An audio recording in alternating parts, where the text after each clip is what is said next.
So I will call the meeting to order. Looks like you're all in order. And we'll start with the pledge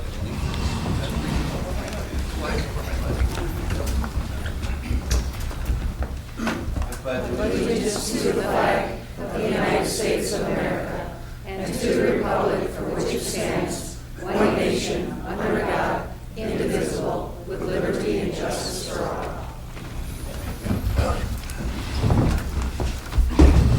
roll call. Okay. Dolores? Yes. Dr. Barr? Present. Donna? Here, 2 L's. And Will, of course. I can get 2 L's too. Two L's, yeah. And, yeah, you do. Leroy, Here. 1 L. One. Stan. Here. Jacqueline.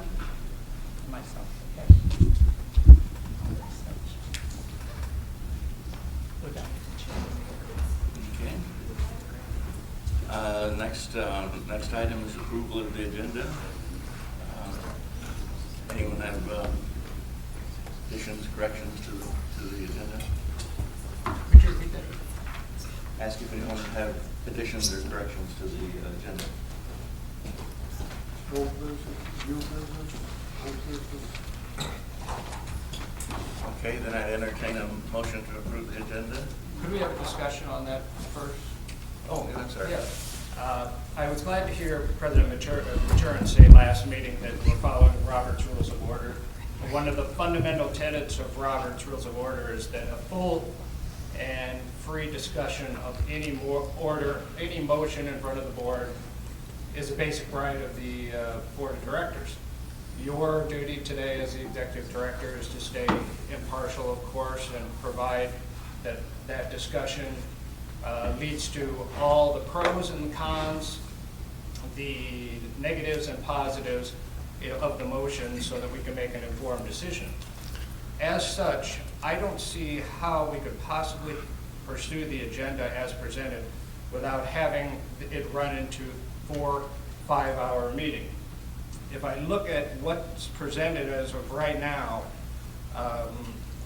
I don't see, if we put a time limit on all these things, reports, in-home service, Mr. Avery's executive director's report, the new building project report, contracts that we're supposed to look at, all the committees, which I believe 4 or 5 have met since the last meeting.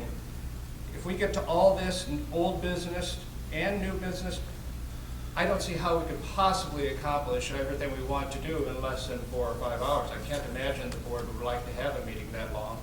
That isn't even considering the public comment period, as every person here in the audience can comment 2 minutes before anything happens and 2 minutes afterwards. If I do quick math, that would be 20 people. That would be 40 minutes worth of comments beforehand, possibly 40 minutes after the meeting, in which case that doesn't even consider the board replying to any of those comments. What we saw last meeting was President Maturin replying to several of the commenters, and we talked about in the Policy and Procedures Committee that every board member should feel free to comment to any public comment or reply. So I don't see how, with a possible hours-long public comment period, plus all the normal things that are normally accomplished in a board meeting, I don't see how we could do that. Now, if we did not want to go into the 4 or 5 hour meeting, it makes perfect sense to me, logical, that we would ask to remove any optional presentations, which I talked to these 3 folks, that their presentations are optional. They were invited at the request of the executive director. It makes sense to me to postpone their presentations for a further date, at a later date, and far from thinking that their presentations are not important. To the contrary, since their presentations were not advertised at all, I would like to see more time to advertise to the public what these people are going to be talking about, have them filmed, and have their presentation put on the ACCOA board so that everybody who is not here today can listen to it. So I would motion to either change the agenda, or if a motion has been already made, to ask these folks to come back at a later time and make their presentations, because they show that it would be a 30-minute and a 90-minute presentation. That's an hour and a half that I don't believe we're going to be able to do today and keep the meeting under 4 or 5 minutes. Not 4 or 5 hours, not even considering bathroom breaks for those of us whose bladders aren't what they used to be. But I wait to hear the public comment from my fellow board members. I kind of agree. I think if the people can come back, maybe we could set up a special meeting the 1st of December for these presentations, take care of ACCOA business today. And if we should have time, go ahead and do it today, but, well, there's a question. I don't know if I'm allowed to. No, you can't. There's a question out there. Is there a motion in front of the board yet? I think I believe that. You made Then a I motion. would motion to move them to the very end of the meeting with the idea that if we do not have time and it's run into too long, that we would ask them to come back another time. So I would make that motion. I would second it. All right, any further discussion? Sure. These individuals were invited, not by me. Point of order, I believe this is a board discussion once a motion has been made. I believe that I can speak, Mr. Turk. I guess that would be up to the chair whether the board, that once a motion has been made, if any person other than the board can comment. Mr. Chairman. I see no reason not to get information. There you go. Thank you, Mr. Chairman. The previous board before you sat invited these individuals to present, and that was voted upon. I believe your vote in the affirmative, Ms. Dolores, was also for these individuals to come and do I can't hear you, Lenny. These individuals were invited by the previous board, which you were a part of, which you voted to invite these individuals to do a presentation. At last month's meeting? Meeting before last, okay? I don't remember anything Nor about that. is that in the minutes. I don't think we did. No. Okay, well, please allow me to finish. So these individuals were invited to do a presentation. I do believe that our board president at the last meeting encouraged the group to come in. And then the meeting before that, in September, Lori Sowers sat right there and talked about how these wonderful people were going to be coming in and doing a presentation, and that we encouraged that people from the community to come here. With regards to the business on the agenda, this is the reason why we have subcommittees. These are the reasons why we give you your books a week and a half ahead of time, or a week ahead of time, so you can submit your questions so that we could make this process more efficient. So these are the tools that the board has decided to operate under, and you have been informed of this process. That's all I have to say. Anyone else? Any further discussion? Well, I would say that after the last meeting, when I was installed as a board member, the next day, Dr. Bob, myself, and the president, Mike Maturin, had a meeting, and we requested 10 items be placed on the agenda. And I don't see any of them on here. Kathleen? If I recall correctly from the discussion, when we asked these lovely people to We come. can't hear you down here. What I recall from the discussion is that there was limited space, which is why it was not made open to the public. If that is what I recall with NEMCOG, is that they did not want hundreds of people because they then could not present in an accurate manner. So, that is what I recall. Makes sense at all. No, it's because of questions. They want to be able to present accurate information and be able to answer all of the questions. That is what I recall from the September meeting when we invited them, which is why it was not put all over Facebook and social media. And it's not the matter of accuracy. It's I the believe matter- everyone has to have a chance to speak before someone speaks twice again.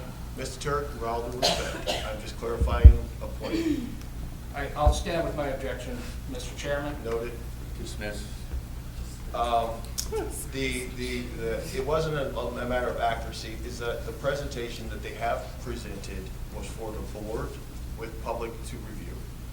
Lori Sauer also stated that a public presentation could be done at a later venue, open to the public, so that it's not as an intimate presentation as this presentation would be. It'd be more of a 10,000 square foot or 10,000 feet above presentation. That's more so for the public. Not that there's going to be different information. I'm just clarifying that so that that doesn't become the thing. Okay, any further discussion? There's nothing in the last 2 minutes about anything about having this set on an agenda, and I have all those minutes in front of me. Regardless, at any time, any person on the board can vote, make an amendment to change, alter, move around items in agenda at any time, whether a motion before or after to set the agenda has been made. So I have a motion right now to change the order of the meeting so that these optional presentations, and I did ask all three of them before the meeting, are they optional? They said yes. Were they invited by Mr. Avery? They were. I would like to have the board act on my motion to move them to the end of the meeting as opposed to where they are right As now. soon as we finish discussion. Any further discussion? Okay. I have a clarifying question. So I'm not a voting member of the board, so it would be appropriate for me to share. I think we can, again, in an effort to make sure the board has all the information it needs, yes. So I worry about being respectful of the two presenters' time and having them hang out here for an hour or 2 or 3 hours that we may not get to them. And so I don't think that's very fair to them. So have them stick around. So again, not my vote, but just wanted to share my interpretation that it probably would be fair to schedule that all over again at this point, probably be respectful of their time. And if they choose to stay, they could, but if they decide to go, then probably reschedule that altogether. Okay. Anything else? Go ahead. Let's just say if they want. Well, should I- Okay. Right? Let's see, do we need A vote. do we need a personal vote or just an ayes and nays? Nice and nice. Okay. Those in favor of moving the two presentations to the end of the, I would request a roll call vote. okay, Could we possibly ask them if they'd rather stay till the end of the meeting, or if they would rather come back in December, and we could have a meeting in December just for them? Could we do that? I believe they're prepared to present, so they are currently prepared. you guys are voting Right, but- to bump them, so. ACCOA business really should come first. This is a ACCOA business. Okay. Sure, we can do a roll call vote. Pam? Restate the motion, please. Bob has made a motion to move the, Could you speak a little louder? We can barely. oh, I'm sorry, yeah, I'm sorry, I talk softly. I know you do, but- Yell at me every once in a while. I know, I know that, but please talk a little bit. May I make a recommendation that because of the hearing impaired, some type of amplification be added, please? Ma'am, do the roll call, please. Okay, Roland, Yeah.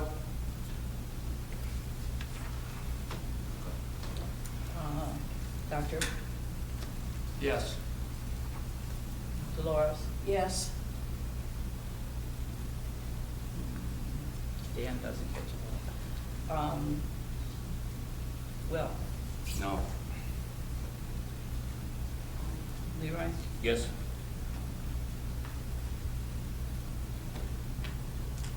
Stan, Yes. Jacqueline.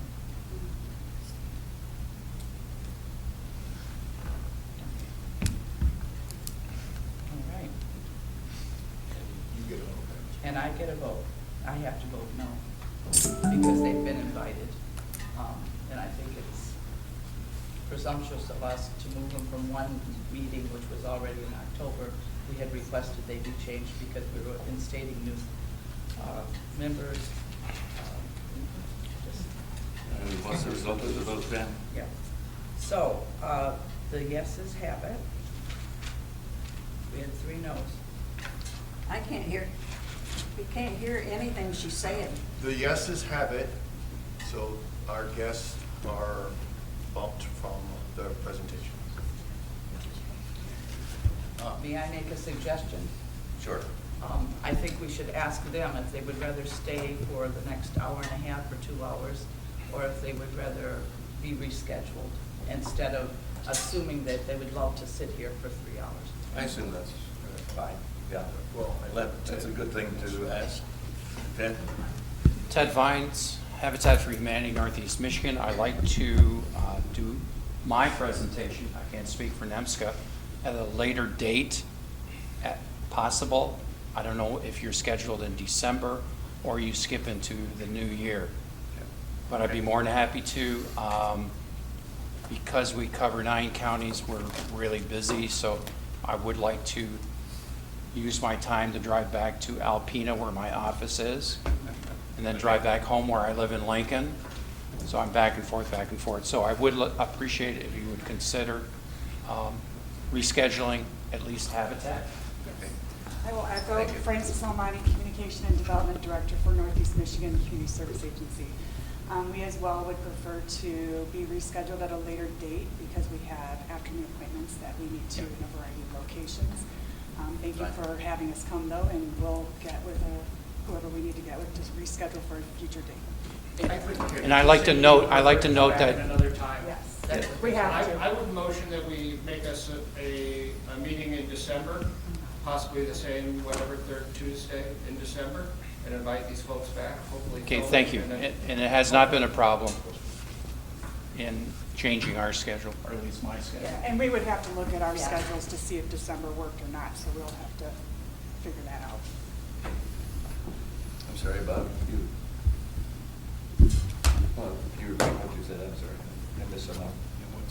I would motion that we have a meeting on the 3rd Tuesday morning of December. That would be the 20th at 10 a.m., where they would be able to make their presentation again. If that, I believe we should have a meeting then anyway, whether they can attend or not, but I would still make that motion. Okay. Let me survey, because that's so close to Christmas. How many board members will be in town on the 20th? Pam here, Al. I'm fine. And Jacqueline's out. And I'm out. We're gonna have trouble with the quorum for that particular date. Assuming Mike would, we don't know if he would be able to attend. It would. No, we don't. So we're at 1, 2, 3, 4, 5 people. We don't have a quorum. Could we do a week ahead of time or 2 We weeks? can try another date. Let's do that at the end of this meeting, because this is going to be complicated. Can I make a comment? Sure. The time that we've taken trying to hash all this stuff out, it's already gone into 6 hours as far as I'm concerned. It's not the first time that I've been sitting on a board more than 3 to 5 hours. Right. And I've been on this board quite a while. Yes, I'm Got a aware. question down there. Jacqueline? Yes, Kathleen. I would like to make a motion that we transition this to the programs and planning, and then we will contact NEMCOG and TED and determine an appropriate time that can be scheduled that will meet with everybody's preference, instead of trying to plan around a very important holiday and try to take up more of their time. So the motion is that this would go to programs and planning, and they would meet and determine a plan and a date that works best for all parties involved. Okay. Here, a second. I'll second that. Thank you. Further discussion? let's vote. Ayes? Aye. I'm sorry, let's try that again. Those in favor? Aye. Those opposed? Seeing none, motion passes. The arrangements for the two presentations will be made through the policy committee there, right? So, Yep, planning and promotion. yep.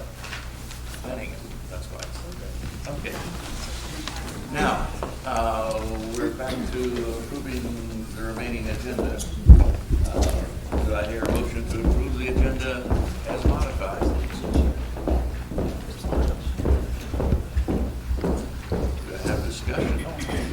I make a motion to approve the agenda as modified. Okay. Those in favor? Oh, I'm sorry, we need a second. I'll second. Second, okay. We still Any got- discussion? Sorry, louder, okay. We're about to vote on the motion to approve the agenda as modified. Those in favor? Aye. Aye. Aye. Same time, I'll say aye too. I think they covered everybody, but any opposed? Okay, we've approved the agenda, last month's minutes. There is an issue.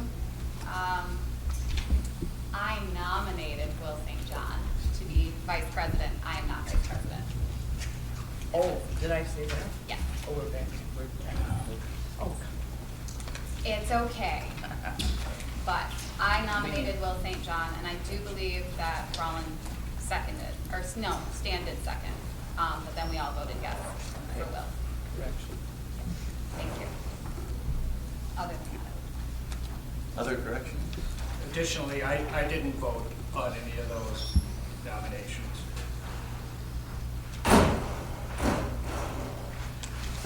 I would like to comment on the minutes. Personally, I think they're very disrespectful. I don't think we need to put,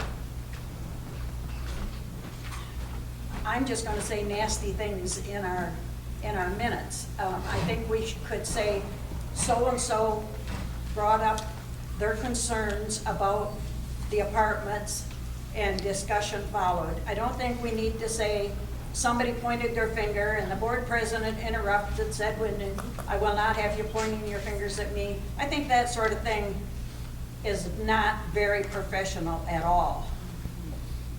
And I think a lot of this 3 pages could be cut down to 1.5. I just don't agree with putting these nasty things, I'll say, in our newsletter, in our minutes to go out in the newsletters. So, I don't know, that's my That was by opinion. request. Pardon? That was by request by Leroy, that we It would was- have everything in there that had been approached by the board, by the members of the Right. public. And I know somebody asked for that to see what the comments was. But my concern is putting it in, like Mike saying, I won't have you pointing your finger at me. Couldn't we just say, this was, the comment was made that the board should the board is concerned, or she wants the board to be concerned about the apartments, and her concerns is that we don't need them. But do we have to go into this nasty stuff back and forth?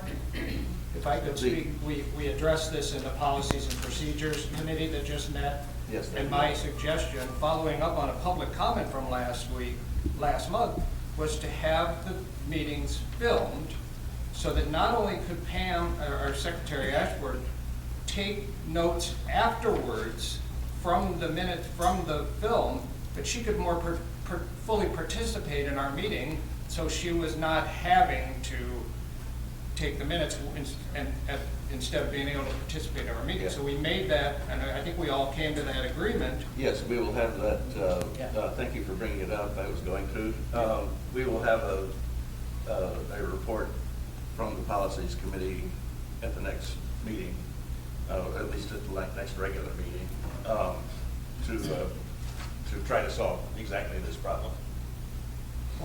I know Pam's got her hands full, trying to Yes. keep track of everything. I believe it's inappropriate. I think just saying public made comment is more than enough for board minutes.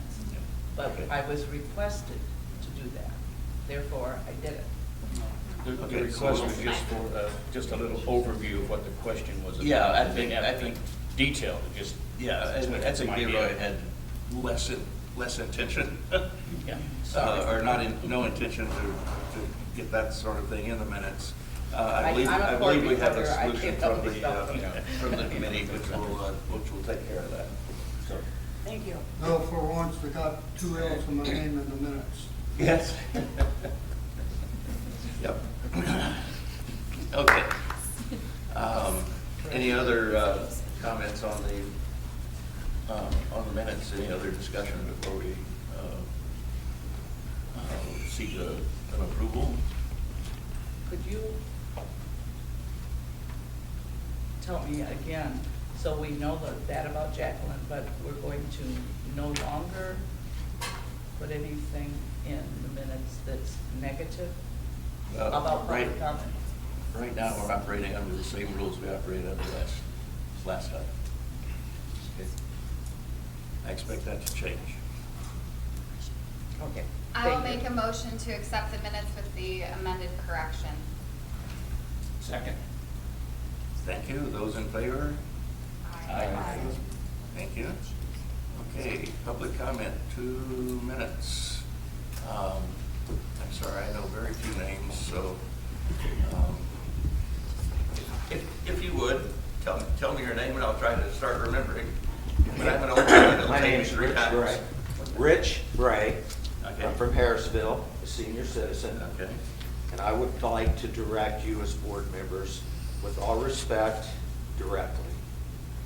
ACCOA is to promote the independent well-being and dignity of the aging population of Alcona County, which is 44% of the county, by far the largest group. 7% of which are at the poverty level. The national average for aged people at the poverty level, the Michigan average is 8%, we're 1% below. The grant that you have is for, and I quote from the Michigan Grant Watch website, grants to assist veterans, youth, displaced workers, and immigrants to enter, remain, and advance in the workplace. Nothing about that has anything to do with the aged community, which again is the largest community in Alcona County. Does this mean that we as the aged population disregard the rest? No, we do not. We have support in all those groups in our community. 1, by NEMCOG, 2, Habitat for Humanity, 3, Veterans, which is the Veterans Affairs Committee. And then we have the school system, which we all are involved in with our taxes. And some of these people volunteer to go to the school and read and to do programs with the kids. We work at food banks. We have meals even this week at churches, which you can see in the local paper, and other organizations within the county. We as senior citizens are for our entire community, and we ask you as the board to stay focused on what that says. Alcona County Commission on Aging. We see the plans before us stray to the point that we believe the senior community will be left behind. I don't speak for every single citizen that's senior, but I do speak for a majority of them. So it's up to you as the board to prove to us, the senior citizens of this community, because that you want to work for the seniors. Right now, your proof speaks volumes to us that you are wanting to work with the entire community, which is already being served by the people that were going to come and talk. And they were going to talk about poverty. Thank you. Sorry, I missed your time. Okay. I have a question. Did you say that our level of senior poverty is below the state level? Yes, by 1%. State poverty is 8%, Alcona County is 7%. That's a figure you can find online if you care to look. We rank only in the top 5 of poverty when we deal with kids in 5th grade age or below. We're ranked number 3. Still counties ahead of us. In every other metric for poverty in Michigan, we do not rank in the top 5. Point of order, I believe you would have found that a little bit different had you heard the presentation from NEMCOG. They would have talked about senior poverty. Oh, that's fine, but I'm telling you the figures from the census this year, sir. Let's move along next. That's all right. I don't know names. Pam McKinnon from Lincoln. I think the way that whole situation with those people was handled slightly wrong. I agree with everything you said. I just am really curious as to how many of you were actually prepared to spend 5 to 6 hours today, considering childcare and other responsibilities in business and everything else. How many of you were really prepared to spend that amount of time today to cover their presentations and your business that is the normal? I know you don't have to answer me, but if you would have thought that out, we wouldn't have had all 3 people stacked on top of each other to do the same thing. You could have planned it much differently, is all I'm saying. And it would have been kinder and more professional. Yeah. I would reply to that. My intention would be to try to keep meetings at 2 hours. And if we had proceeded with those presentations, they were supposed to be 2 hours by themselves, so yes. But you all look horribly mean for, I mean, I agree with what you said. It needed to be said. I know I didn't want to spend 5 or 6 hours here just to attend this meeting. None of us, I don't believe, were planning on that. You know, I mean, just think about it. And another question? Yes. Hi, Judy French. I actually wasn't planning on speaking, but I want to point out what ACCOA used to be, because my grandmother started ACCOA, and I know what her intention was, to help the seniors, and it never changed from that. She didn't buy backpacks and bicycles for kids. She didn't focus on other areas of the community. She focused on the seniors. And I want to see ACCOA get back to focusing on the seniors. I want to see seniors come here and eat and actually want to come here and eat. Because I know seniors who don't feel comfortable coming here to eat. I want to see activities here for our seniors. There used to be a lot of stuff, and I want to see that back for our seniors. There are other organizations that take care of housing. There are other organizations. There's a backpack program for the kids. There are other groups that handle these things. A senior center doesn't need to take on and duplicate other services. A senior center needs to be a senior center. We don't need apartments for other people. We need a senior center. This building needs to be replaced and has been for years. The village offered property, and not only property for free, but money along with it to build a new senior center. Why was that turned down? Why would you turn down free land, perfectly good free land, in a perfect location for a senior center, and then buy more property? Thank you. Thank you. I'll go. Anybody go? Other comments? Lisa Turek. Oh, was somebody else going? Lisa. I spoke at the last meeting about the claim that I had, that what happened to me at the September 30th day when I walked in and was told that there was no food here, and then was charged for a meal that seniors over 60 only have to pay a $3 suggested donation. So I wrote a letter, I did through the appeals process, and I wrote a letter, I sent it to each of the board members, and at the end, the questions that I wanted answers were as follows. Does the executive director have the sole discretion to decide who or who does not receive a meal? Does the executive director have the sole discretion to decide how many seniors pay for a meal? Does the executive director have the right to discriminate against a senior who comes in for a meal even if the kitchen is not open that day? And does the executive director have the right to discriminate against my husband by not allowing him to become a member even though the bylaws of the ACCOA say that he can be? And I'm going to read you the letter that I got back from the board, signed by Mike Maturin. I don't know if the board saw this letter, but this is the response to my claim and the questions that I asked the board. Thank you for letting the board know about the incident which occurred on September 30th. We're sorry for the miscommunication and misunderstanding that happened on that day. As a board, we're always looking to improve our services and how they are delivered. The grievance committee reviewed the reports and subsequent information and has made the following determination. We found that there needed to be more clarity on ACCOA policies and guidelines. The committee will look at what can be done moving on to ensure that our policies and guidelines are more clear and that this doesn't happen again. Please be assured that our goal is to be sure that our participants are satisfied. We invite you both to join us again for dinner, which is available every Monday through Thursday. So that is the answer I received from the board. Not a single question was answered that I had asked, not a single, I'm sorry that there was miscommunication, so there wasn't even really an apology, how it was discussed. I don't know what to say about this. I really have no comment other than just I wanted to let you know what type of answer we get from a board that is not accountable for the actions that their employees take. Thank you.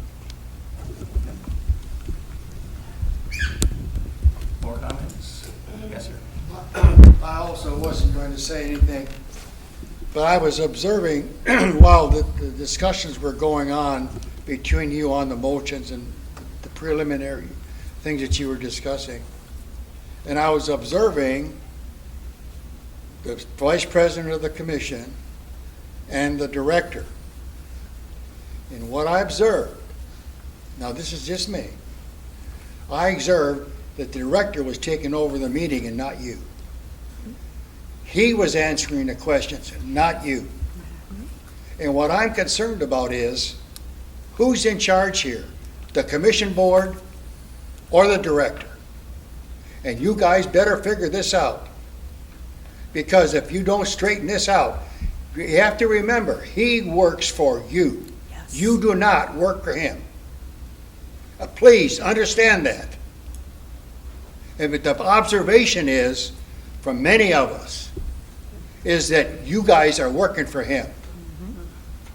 And that better change, sir. And I'm being angry here. I apologize for my anger. I should not be yelling. I understand that.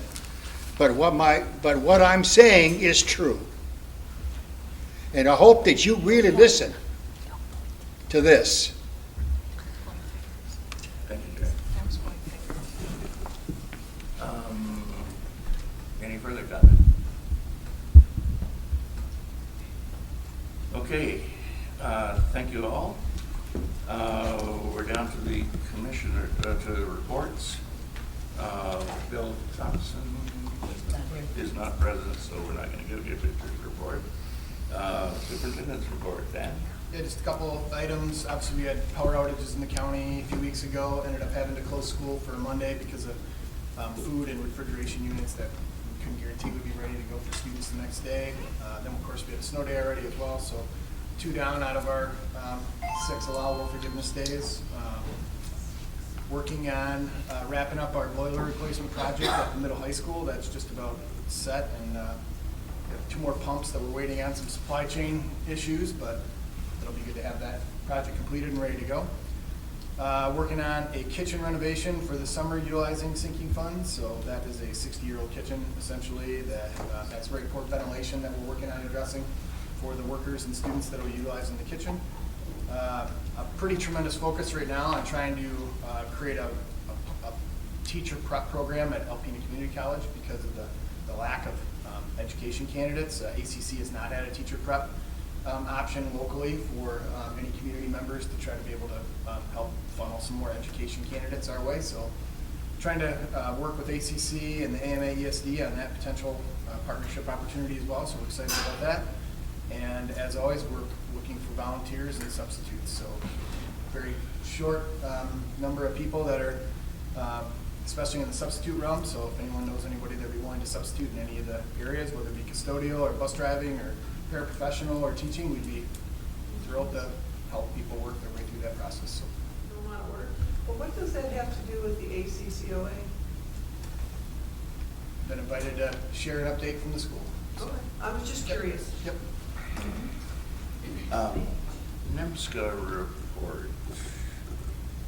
Let's see, we lost our NEMCOG people, so I guess we're not gonna get We that. lost NIMSCA. Regional advisor, board, would have been Mike. Lost him.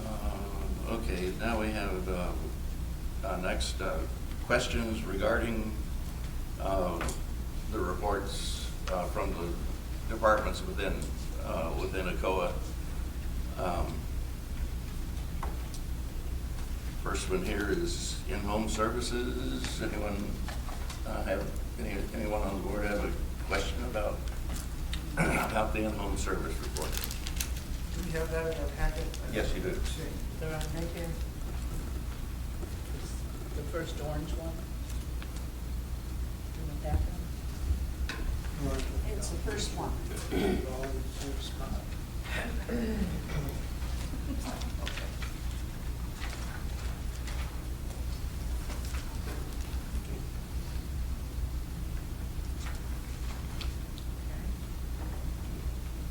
Do we have, on this, do we have how many actual people were served?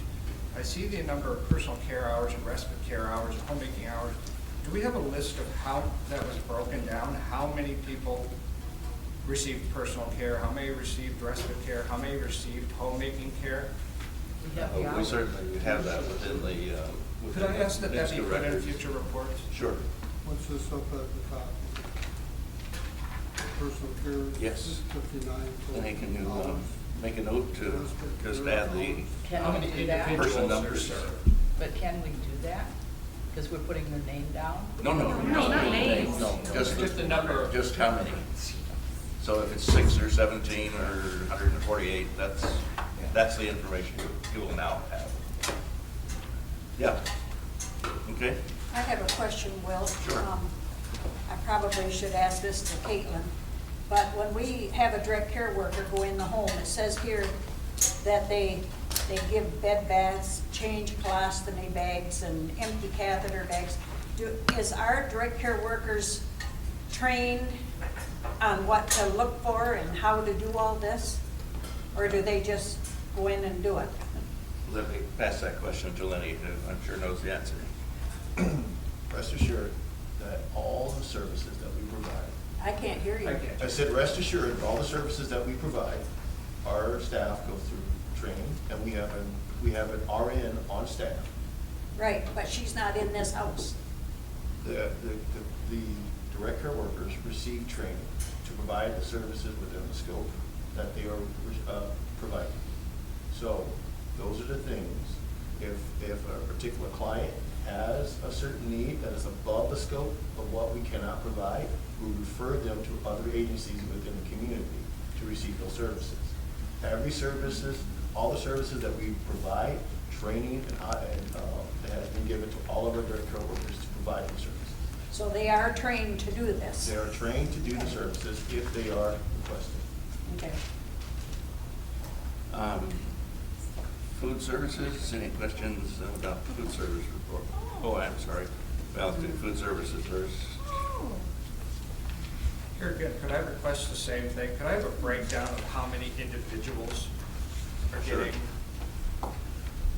for instance, how many separate individuals are receiving hot meals and how many separate individuals are getting SAC? Not the total, but how many Yeah, I individuals? understand, yeah. Does that make sense? Sure. Fine. In fact, Lenny, let's just add that to each one of these reports. Kinship report, any questions? Transportation report.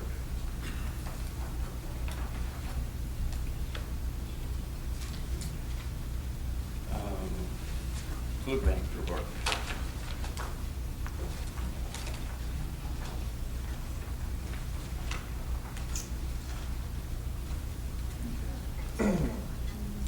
Okay, so in the future, we'll have the number of people served, added to this. That's a good piece of information to have. I've asked that question a couple of times. Well, it might On be- a one-time basis, but it's fine to do it forever. Yeah. Could we possibly announce that there will be no pop-up pantry in November or December? Announce how? Here? Attend Yes. to the people? Yes, because a lot of them don't know it. Yeah. And I think she put it in the paper, but I'm not 100% sure. In the newsletter, or in In the regular paper. the review? Okay. I don't know. Lenny, do you know offhand, what? Or on our website, could be Yeah. put on there. Can we check to make sure that we've done as much as we can to say no pop-ups? All righty. Okay, on to the executive director's report. Lenny, you're up. Okay, so I'm gonna make a statement, might not be popular, but it's gonna be true. We finished 75% of this page in about 5 minutes. I don't know if I might need a bathroom break, but I do believe we got through most of the business that are on the report. So, We're going to have to get a microphone. Yeah, I'm sorry, I cannot hear you. I can't either. I said that we got through 75% of this paper on the agenda in about 5 minutes. That's fabulous, because I have a bunch of questions regarding the financial report that apparently isn't on the agenda at all. So that extra time we save can be put towards that financial report, where I have many, many questions. Yeah, we did skip over that. We got it in our book. Did you go through? Yeah, It's not on. he's right, it was an omission. It's just an omission, it's not by intent. We have new people stepping in, but by all means, let's talk about the financial Or do you want to report. do your report No, first? let's talk about the financial report.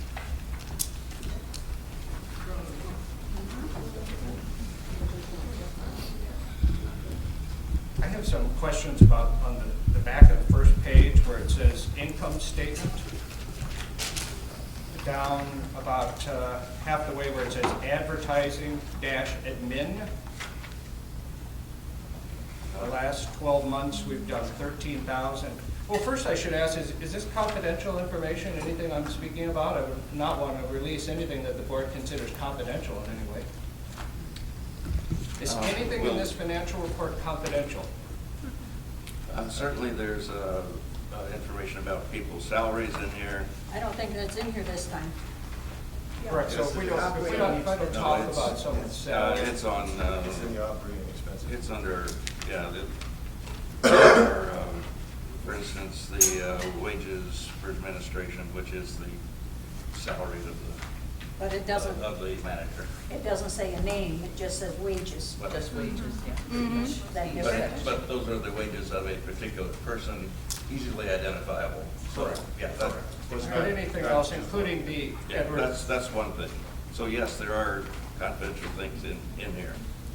What page are you referring to? I'm sorry. It's specific, for instance, the Edward Jones account values, is anything confidential there?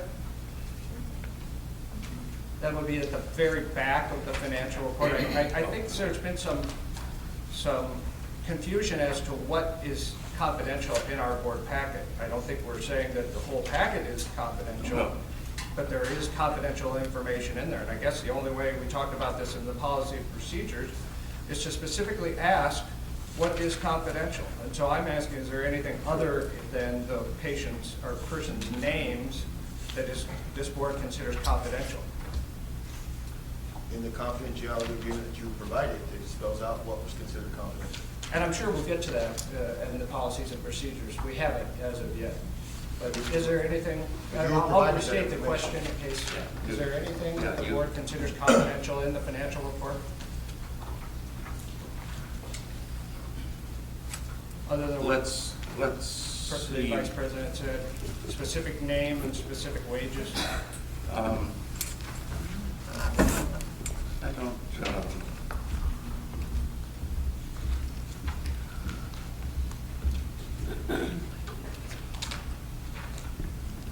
see if we trip over anything that's doubtful. Absolutely, absolutely. Okay. So on the back of that page, the first. Yeah, I'll I'm make not sure a that lawyer, and, Yeah, I'll make sure I I could, don't. I could screw up, and I don't want to. The first advertising dash admin where it says $13,025.57 for the last 12 months. The previous 12 months was $6,957, so a difference of about $6,000 some dollars. Could I have some information on what that entails? What is advertising dash administration? What would that entail? And why, for instance, is it $6,000 more this year than it was last year? I'm sorry. Okay, so are you referring to the first page? Back of the first page. Back of the first page. My Income first page statement, is blank on the maybe a back. third of the way down, says Mine's after blank too. close. What's the, I'm sorry, Bob, I just haven't found your page yet. What's the title? Advertising dash admin. Back of the first page. Income. In the financial income report, statement. Okay. starts the income Yeah. statement. Yep. Okay. On the front page, it talks about the Yeah. sales, then Hang on. I operating think I expenses. can speak to that, because one of the things that is in advertising admin would be the purchase of the fair animals that was considered marketing advertising. So that would be a significant increase, that'd be $4,000. So that's where it was categorized. Yeah. But nothing is categorized in this, we would have no idea what that was unless we discuss it in a meeting, correct? We have no idea what that was unless we ask, and we have no idea which of the various categories that we have, whether it be homemaking, respite, adult care, we have no idea where that was put. But thank you for asking that question. Down a few is where it says insurance, where we have paid $33,564 in insurance the last 12 months. The previous 12, it was $11,000. So we spent $23,000 and change more on insurance. Could I have an idea why that would be?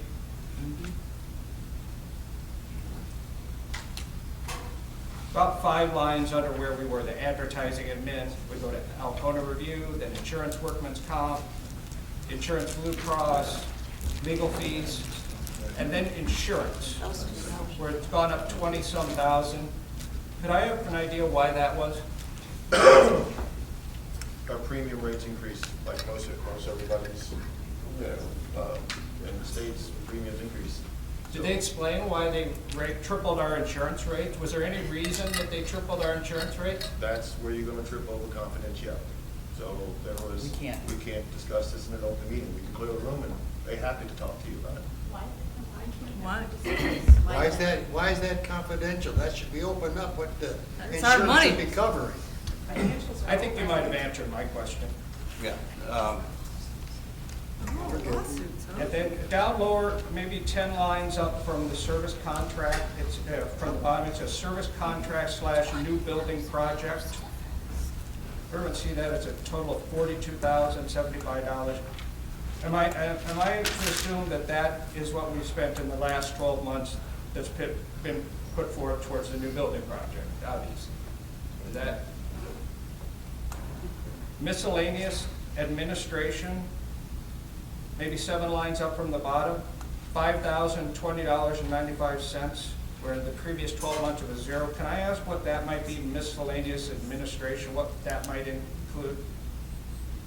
That might include, I would have to pull the exact reports. This is the reason why we would be able to provide the exact amount. So I'm not going to speculate as to what that category is going to be, but I can provide you a report in that category of what charges were made in that category. Yeah, moving forward, I'd love to see that, because all of these Well, this are is why just, we have a finance committee, and that finance committee meets, and then that finance committee reviews that information, and then you provide it with a finance report on the finance committee.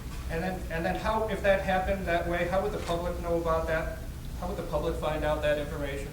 Well, You can ask Eric. The best procedure would be, if you see something you don't understand, is ask the finance committee to look at it. Or submit your question before the board.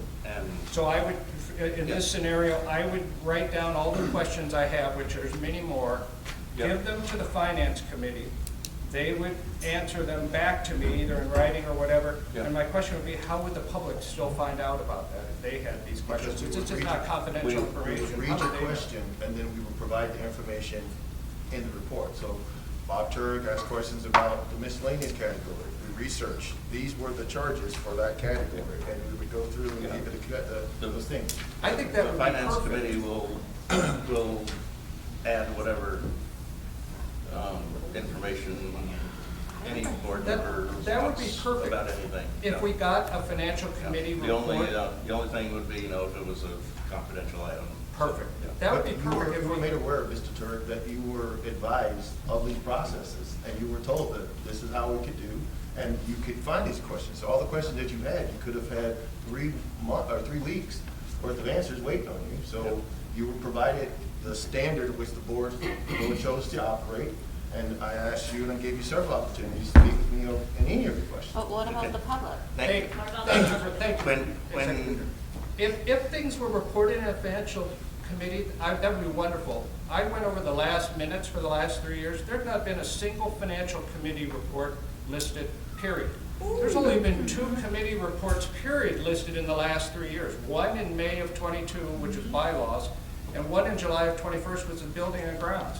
These committees are supposed to meet 3 to 4 times a year. There are no listings of any report from those financial committees anywhere in the minutes.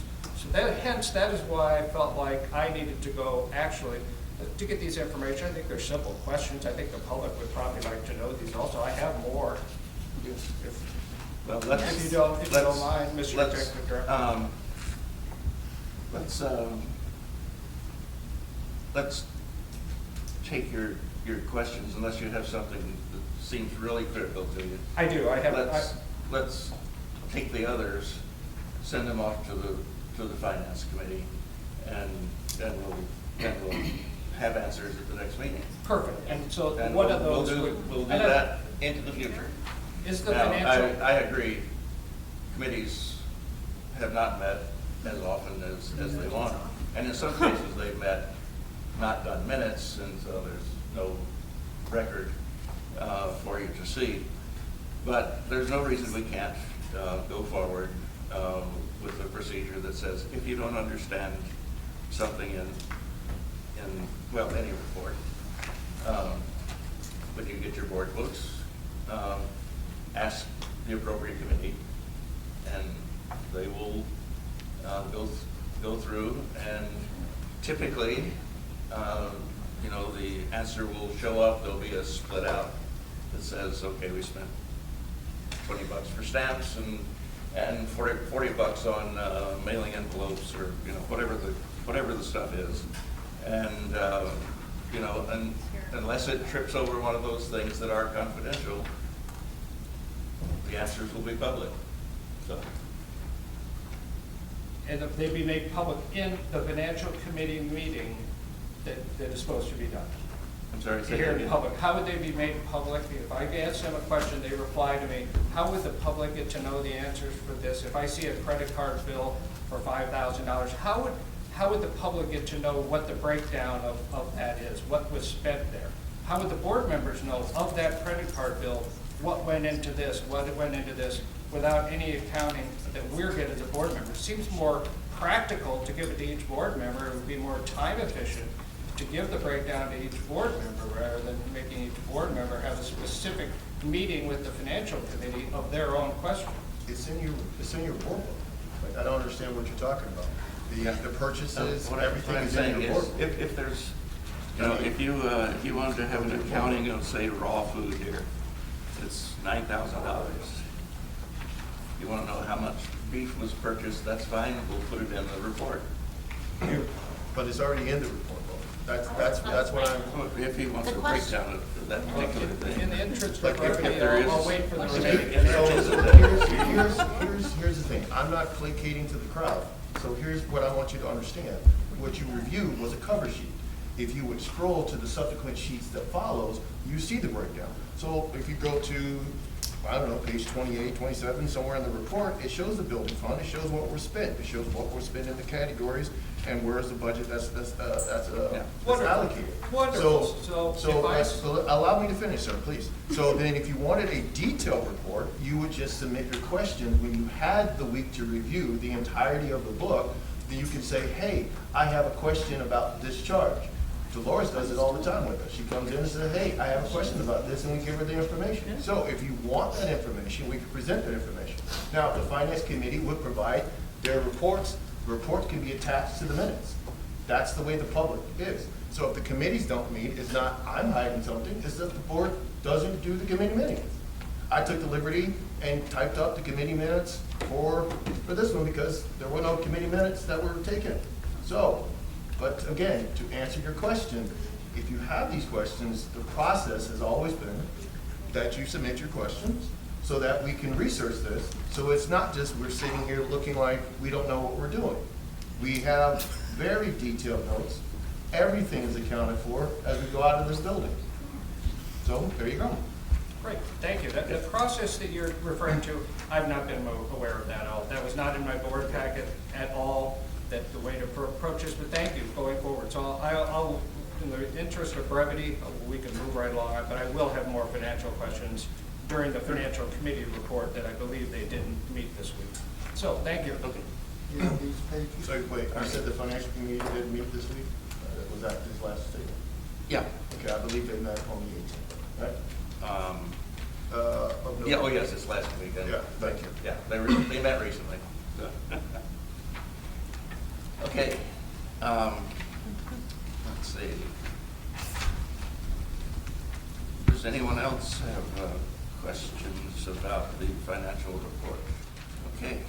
I don't know if this is a proper time to do this, but I would suggest that we put Bob on the finance committee. I requested it. Oh, you did?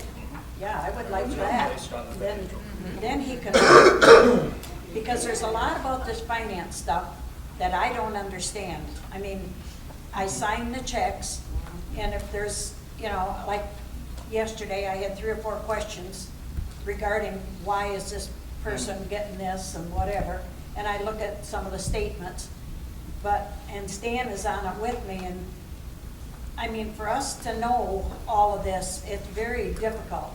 I'd So, be happy to swap out that position with you if you wanted to. well, I have to be on it because I have to sign the checks, We have, unless somebody else can come in and sign checks. yeah, I- we'll, I'm on sign checks. yeah, we will report the potential swap or whatever. We'll tell Mike that he has the power to appoint the committees.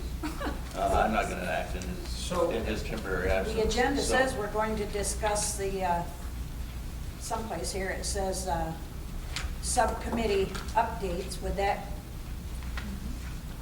could we just switch it then? If Well, I'm somebody not- wants to switch No, committees? It's Mike's call to All right. appoint the committees. Okay. And I'm not going to step on his toes Okay. when he's only temporarily absent. So, we will inform Mike, you know, of the request, and we'll see what he does with it. Okay. Okay, And- that's the best I can do for you. Great, and moving forward, is the Edward Jones financial report, is that something that the financial committee is going to talk about? Because I know we had the agent come, if not, if they're not going to report on that, I have many questions regarding that also. Okay. I can Add that to your list, and or you know, pin those 2 pieces of paper together or whatever, and send it in, and we will look at all of them. And in general, you'll get replies suitable for the public. So, You're going to report on that today, though, aren't you? I'm sorry. Aren't you going to report what happened at our meeting with the finance thing there, the Edward Jones? Are you going to talk on that today? You're going to talk. You're going to talk on it? You are going to talk. Well, why wasn't I made aware of this? Because you're the chairman and you were made aware of that in the meeting. And I said I would draft up a report for you if you want Right, to. and Will said he would And handle I it. will do it. Okay, So, then that's fine. Right. Okay. For the board. Right. Yeah. Okay. Let's see, Lenny, Executive Director report. I'm going to address a couple of things. One, for public consumption, okay? I think you guys have a very different view of who I am and the character of the person that I am, okay? So, this is a volunteer board. That means these people give up their time to come here and help and assist. So any assistance that ACCOA can provide via our staff, we provide that. So if they ask to draft up a report, they ask to keep minutes, we provide that at their request. So, going forward, there were some questions made by our board member about some of the contracts that were enacted by the board of directors, not Lenny Avery, by the board of directors. I put these contracts in your books for everyone to review. So, in my report, you will see under old business, in the old business section of your report, you will find the ethos contract, the site-op contract, and well as the previous year to date of the last 2 years of the Edward Jones report. Okay, for your review. Now, we do these reports in very detail. However, if you don't review them before the date of the meeting, I can't help you with that. We put this information out so you can make an informed decision about the future of ACCOA. The date of the meeting probably shouldn't be the first time you crack open the book. I'm just going to say that. So, this information is made aware and public so that the people can see and hear what we're discussing. Except when there's a matter of confidentiality. So, I will give you a for instance. If there was a workman's comp claim or a accident or someone that was hurt that caused our insurance to go into force, that would raise a premium.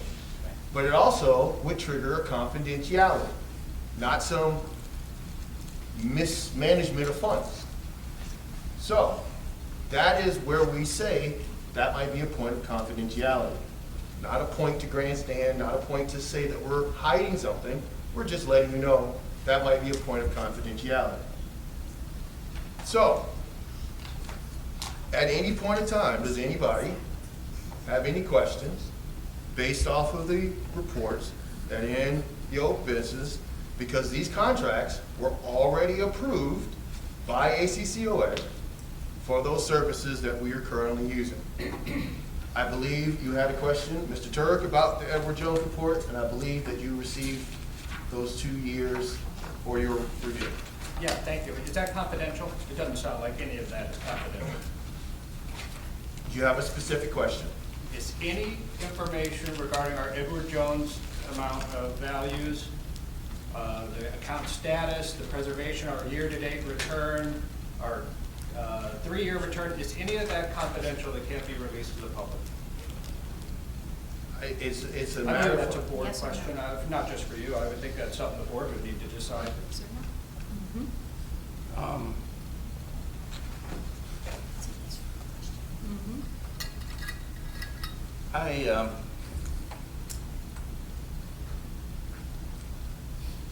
I would say maybe you talk to Tim? Yeah, I think we should ask the lawyer, but it would be a one-time ask, you know. Is there any, exactly that question. And I just don't want to screw up.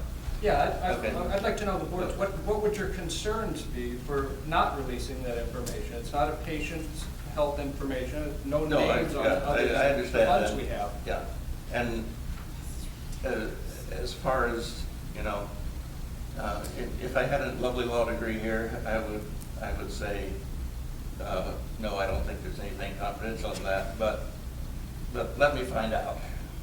You know, let us actually check, make sure we don't tell something we shouldn't have, okay?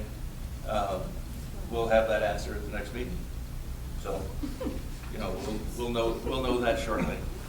I don't think there's anything confidential about those things, but I could get tricked. So, let me make a call to the lawyer to find out, and then we'll know the answer going forward. Okay. Also, in my executive director report, there was questions about the MEDC, so Michigan Economic Development Corporation grant with the Alcona County Commission on Aging. That was put in my section of the book so that you can review the contract that we currently have with MEDC. Right. That is in your section? That is in the executive directive. I make a comment. In the I MEDC did have contract. one question regarding that. Someone down here. Murray, Right. that one down here. In the MEDC contract, going through all the terms, conditions, everything else, and they give us Exhibit A that we have to go by, we're already in violation of it. How are we in violation of the executive? Well, just for one, the amount to the architecture. We're way over that amount. What are you talking about, sir? Well, here in Exhibit A, okay, the architecture is 422. Well, and other documents in here were up 500 and something. So let me explain so that you can understand and everyone can understand. Exhibit A is what you would consider a grant narrative of how you would need to spend the funds. At any time when we make a report to MEDC, we can move money from one category to apply to the other category. So it may not cost us, $8 million in construction. We may be far less, but we had to give them a budget narrative to show what we would spend and how the money would be broken down. But at any time we need to move or deobligate, we make a report to NEDC, they give us the authorization to move those categories to meet what's required. Now, in the document that you're referring to with the SIDOC in phase 2, that is the highest range that it could be versus the lowest range. So they give you an estimate range of what it could be. So they say this is what it could touch between the two projects, and then they have a lesser amount. But we can give you, if you want, we can go to that and talk about that, because that's my next report that I want to discuss. Okay? Any other questions? Yeah, Bobby had something. I have a question. Is there a reason why on this document, I believe it's an 8-page document that we're looking at, that it has, and other documents that we have, that the executive director has signed them rather than the president? Are they interchangeable for this? When we, as a board, vote on authorize the president to sign something, are we necessarily voting that the executive director can sign all of our contracts? Because I'm seeing quite a few that are signed by the executive director as opposed to our president. The president, to answer your question, or do you want to ask? I'll answer it. There you go. The board, sometimes through the president, says that Lenny can sign, yes. Lenny can't sign without board approval. Can't sign without the president's approval. Yes. So, yeah, so it's okay that his name is on it, because we already said that he could do that. We told him to sign it, basically. So, yeah, he doesn't have freedom to sign these things without the approval of the board. Understood. Yeah. So that it's his name is instead of Mike's is really no consequence, because the only way Lenny has authorization is through the board. Understood. Okay. Any other questions about that? Well, also further back, you will see the site plan, the pro site plan, as well as the perspective in the book for that particular section. As we get further along, we will be releasing this information out into the community for consumption. But as it states, we put this in the book for your review, because this was the subject of the new building project planning committee meeting, and there were some questions made by the board, a board member. Yes, everyone should understand that we have an architect who's working away. His plans are not yet set in concrete. Things can still change. You know, we have, what do they call it, preliminary drawings? Is that the right word? Leroy, is that the right term of art?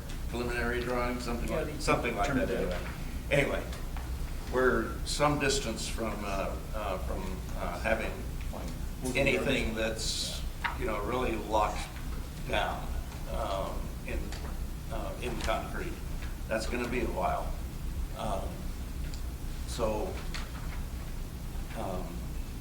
You know, it'll come, but one of the things that we have on the agenda today is to approve letting the architect move forward.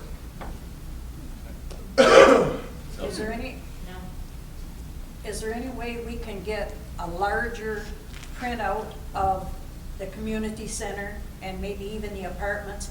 Because in there, they are so tiny, you can't read them, you don't know what's any of it is. Can we have our printer big enough? I mean, we can ask them for the same blowout that they did before. That's something that we can put on the wall. And, okay. I mean, to have that, we can just take home and look at and study it.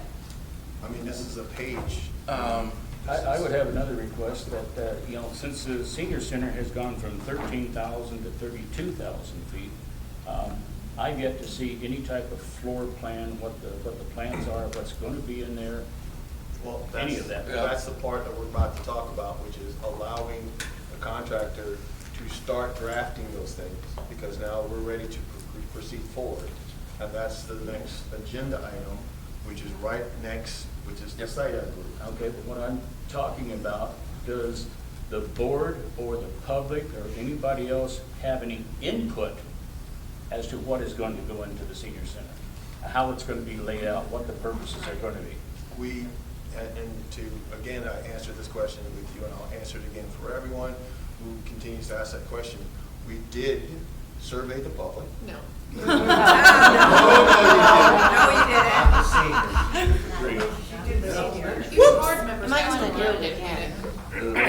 Was that for the 13,000 square foot or the 32,000 square foot? It was less specific than that. It was, what do you want in a community center for Alcona County? Among other questions. And it wasn't just also, it was also the people who would be using the senior center on top of the kids. We also, Mr. President, it's very difficult to speak if I'm going to be interrupted by the public. So can you please allow the public to know that they should not be making outbursts? Thank you. I will do that. Please do not make outbursts. We need to speak up though, because we cannot hear. Okay. The board hired the University of Michigan to do a survey of the county. Michigan did that survey. Whether any individual person got asked on that survey, I have no idea. But we went to a reputable survey firm, the University of Michigan, to do the survey. There's no reason for us to suspect that they didn't do the survey. They have records. It's all there. We did a survey. But somebody should know somebody that got a survey. Yeah. And nobody knows anybody that got one. Because Couldn't we go to, Audience. could we go to the University of Michigan and say, okay, how come nobody got one? We need a name. Did you get one? Did you get one? Did you, you know? Okay, so to answer your question again, Dolores, the survey was conducted, and I believe I'm not gonna put you on the spot, but I know we sent a survey out to the school, we sent a survey out to teachers and students, we sent surveys out to the general public. I was at every supervisor committee meeting, I was at every public event, fairs, we've had open things. I just believe that this was not even a thing until we actually got money. Go ahead, Jack. Thank you.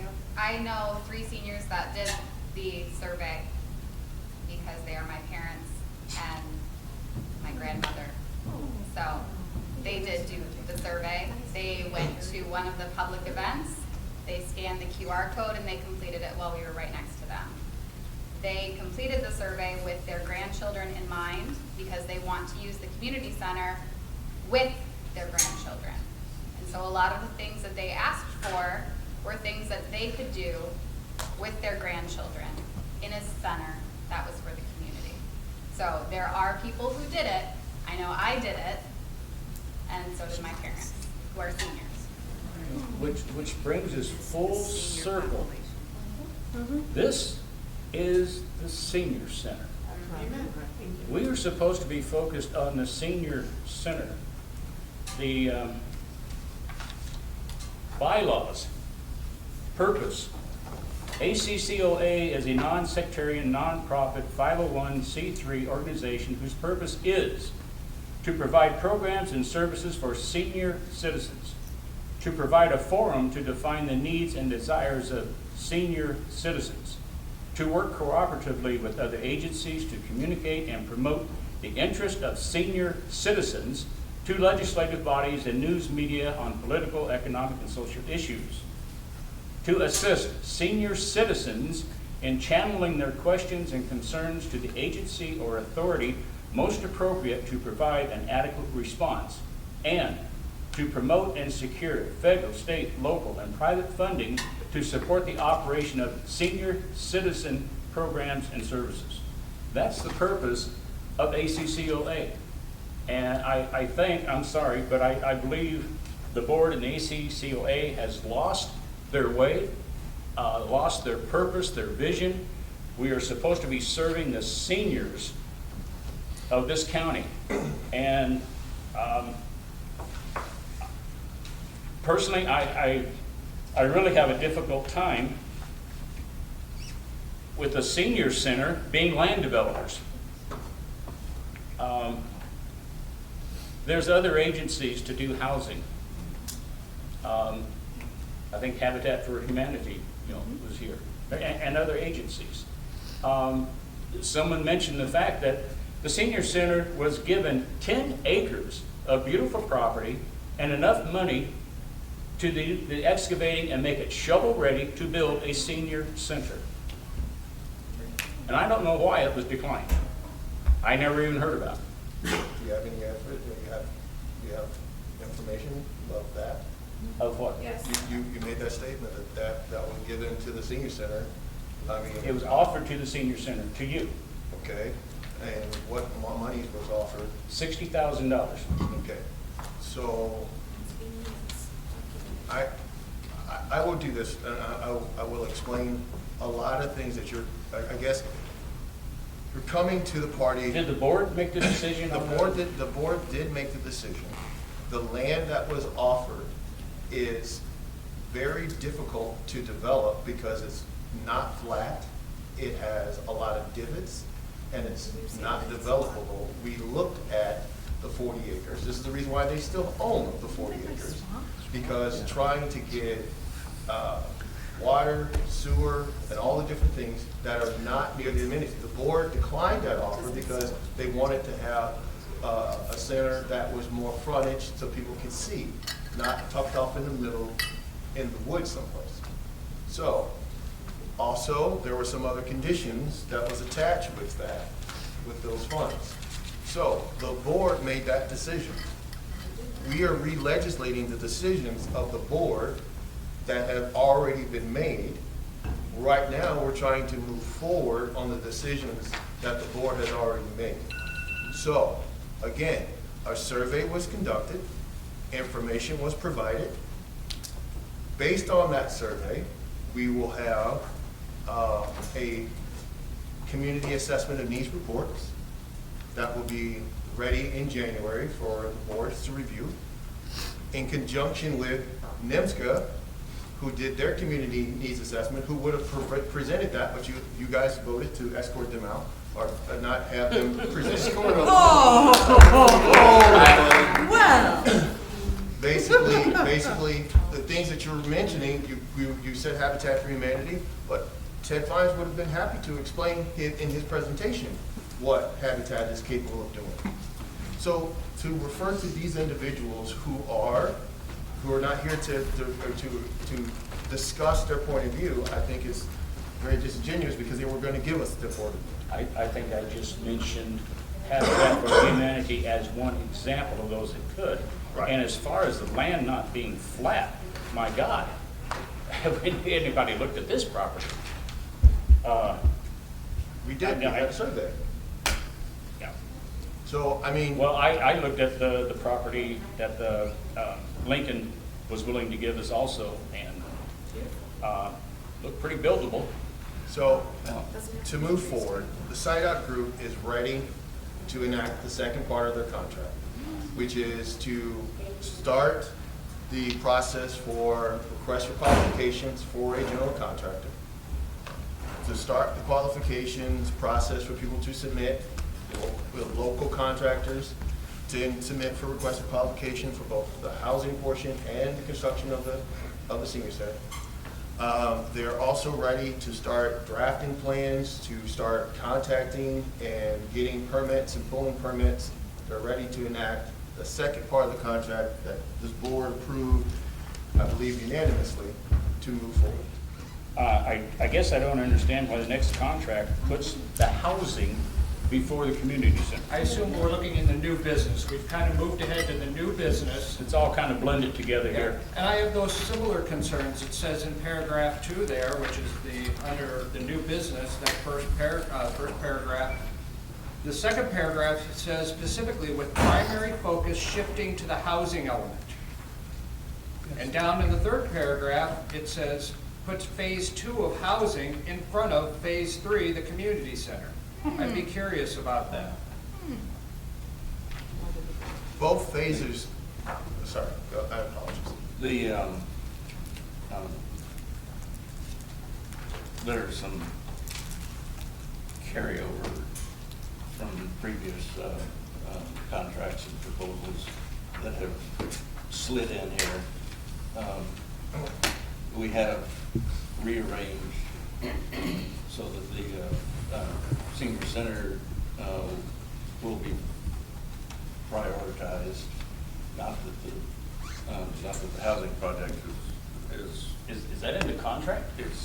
So that can be altered, that we can look at that, take that up at the next meeting, because as it stands, it says primary focus shifting to the housing element. In both the contracts we're being asked to look at. We will fix those. Okay, so that you can understand is that the projects are happening simultaneously, okay? So pulling one line out of the contract is not something that we're saying that they're going to only do this. Both projects are simultaneously, as you can see from both that are present in the back of the book. And that the contract we currently already have, they're just ready to move forward with phase number 2, which is addressing some of the concerns that have been brought to the president as far as local labor, subs, request for qualifications. They're ready to move forward with that. Yes. And then that process will move along like a track for part 1 and part 2, both happening simultaneously. Well, the contract I'm reading says these are separate contracts. Phase 2 housing is a separate contract. Phase 3 community center is a separate contract. Site amenities, sports courts, and farmers market is a time and material agreement. To me, I'm looking at a contract that says housing is first, and we don't have the money to complete the whole project. $12.5 million won't do this project. Is any of this confidential? can we speak at this meeting at the amounts that are listed on these contracts that we're being asked to sign? Can we talk about that? Or is that in some way confidential, that I can't speak what they're quoting, what we're being asked to sign, what their estimates are on these contracts? Sure, by all means, if you want to. Great. So, I explained to you that there's a ceiling and there's a floor of the contract. It's like a scale. And then I also explained to you that they give you a perspective of what it is. So when the general contractor comes in and we select the general contractor from this body, they will then price out down to the nuts, bolts, and screws of what the project is going to cost. So to sit there and say, well, we can't afford the project, you guys, again, are new to the process. You've been here very, very new, so you don't know the additional things that we are currently working with the project. So we're not building in a vacuum. We have community partners. Well, after a half a century of being in the contracting industry myself, I'm seeing here that it's going to take almost the entire $12.5 million to build the senior center, not counting anything else. And that's what I'm seeing in here. As somebody looking at a contract to sign, this doesn't tell me all this stuff ramping up. It says housing comes first, and these other things are separate contracts. I can't give my okay to do a contract like that. That's so ambiguous. Well, that's fine, but I do believe if you were you were invited to sit at the meeting, you would have heard that in that meeting where the focus changed, and that we were moving forward with both projects simultaneously, and that the focus would move towards those projects. That's not in the contract. And those of us who weren't invited to that meeting still are permitted to ask questions, are we not? No one said that you're not. Wonderful. Because I thought I heard that something that since we're new, we're not being allowed to be asked. That's Good. not what I said at all. That's not what I said at all. Yeah. The point is that you don't yet have full background, and that's good. And yet we're being asked to sign a contract that specifically says somewhere around $11.1 to $11.6 million that does not include the Lincoln Food Pantry and the vehicle storage grounds, which totals an additional $5,700. So, as Director Perrin said, I would have trouble signing a contract specifically that says with primary focus shifting to the housing element. As I go over the minutes that I collected, it specifically in our notes in July of 22 that says this beginning portion, speaking of the 12.5 million grant, should cover not all, but a good portion of the housing, which is our biggest need. So I'm hearing with that in the minutes and on this contract, I'm not hearing about anything other than the housing being the primary. I believe the fixed fees for the housing is $250,000, and the projection for the fees are that the highest portion would be for the community center. So I believe that the bulk of what we're building is the community center. So again, my report is as such that Site Up Group is ready to do what the board has already asked Site Up Group to do, which is to draft the schematics, to get those things ready for other entities to review, because we still have to go to the zoning, we still have to pull permits, and all the different things going forward. Now, if the two directors wish to vote in the negative, that's their prerogative and right as board members. But again, I'm asking for the board to call a vote so that we can continue to do what we ask these entities to do on behalf of ACCOA. I will make a motion to table this until the corrections is made, which it sounds like it is a correction that needs to be made, and so that the new members of the board certainly have time to more familiarize themselves with the project and this particular contract, We did just receive this last Wednesday. Several people that I was in the Policy and Procedures Committee with did not receive this till Thursday. I would like, before I'm signing a contract, to have a little bit more time than that, so I would motion to table this until our next meeting. I second it. Discussion? The contract that was already signed is not what is here. We're approving the scope of work. My motion would stay the same. Your I would motion- your Table motion- what we're being asked to sign today, that's under the new business portion, and 2 contracts from SIDOC. My motion still, I think, it needs to be, I believe it was second. Should we have a discussion and then vote on that? We are having a discussion. We're in the middle of discussion right now. Good. You may not like the subject of the discussion, but we're in the middle of a discussion. So the discussion would be, as I again would explain, that we are approving the scope of work. The contract has already been signed, and we are approving the second phase scope of work. Okay? So this was something that was approved before you were seated by the board of directors for SIDOC, and now we're approving the scope of work. Now, if you would like, you can approve the scope of work with the amendment or the changing of the language to highlight that the community center is primary, the housing is secondary. I'm sure we can approve the scope of work with that amendment, and we can have that redrafted for the board for the next meeting. If the previous board already approved this, what does this board need to do?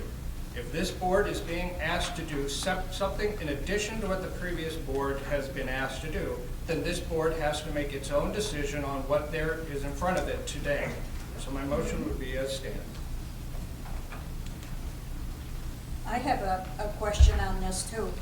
On page 7, when we walked the property up here by the Dollar General, there was some stakes out there, and I specifically asked if that was the surveying stakes, and you said no, that the company did the survey.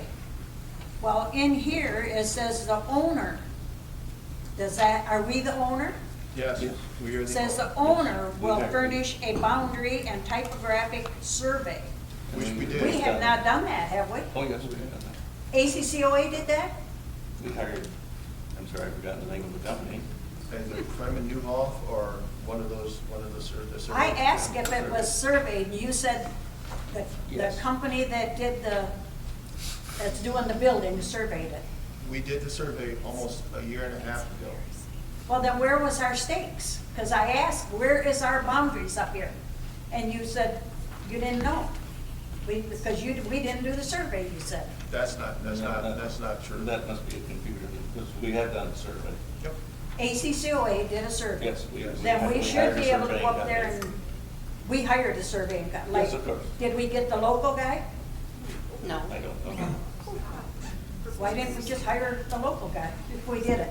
And another thing, in here, it says on page 8 that, What are we looking at? Page 8, please. pardon? What document are we looking at? The SIDOC? I don't know, it's, SIDOC 1 or 2?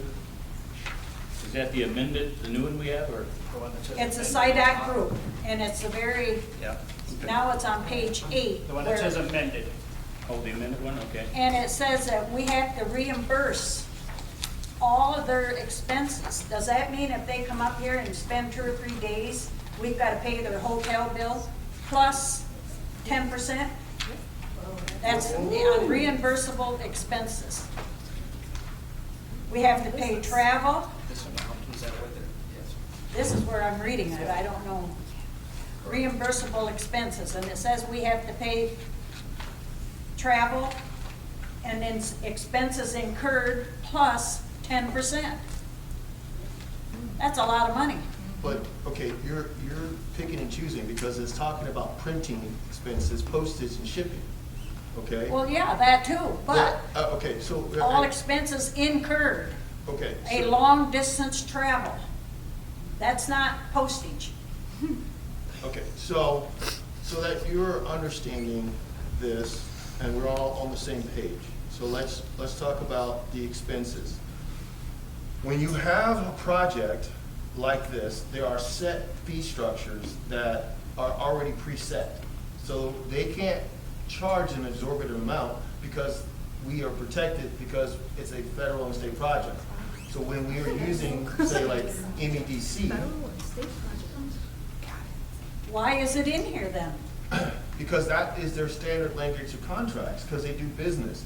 We gave, you guys reviewed the contract, you approved the contract, your vote is tallied that you reviewed. I And don't remember seeing any of this in that contract. that's not true, Lord. It was in your last board book. It was there. It was Alright. there. You Whether read you it, saw it or not. you voted it, you approved Alright, it. okay. So I find it very, I don't know, it's you, if you read something, you signed something, you gave permission for me to enter into a contract for it. Why are you talking about that now? That should have been a discussion then. Nevertheless, this current board right now is being asked to sign separate documents regardless of what the previous board did. And I have issues with these several. You're not being asked to sign separate Could I speak, documents. could I finish up just like you asked someone else to allow them to speak? I'd appreciate that same courtesy. My apologies. I have enough questions that I certainly can't see the harm in tabling this till the next meeting, unless we are on, for some reason, that our concerns are not considered valid enough. I have questions I'd like to hear if the rest of the board has them, which we are doing. Thank you. Is there a motion on it to table it? There is. Yes. Could we have a special meeting in a couple of weeks or something? And I believe the motion needs to be voted on. We have a motion to vote on first. I would amend my motion to set us separate, to Separate. table this for now and schedule right at this time a special meeting where we can go over this in more detail. Okay, who seconded that? And are you okay with the change? Yes.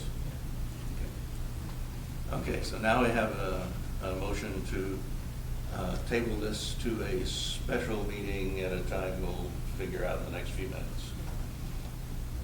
Okay? Correct. Any further discussion on this motion? Okay.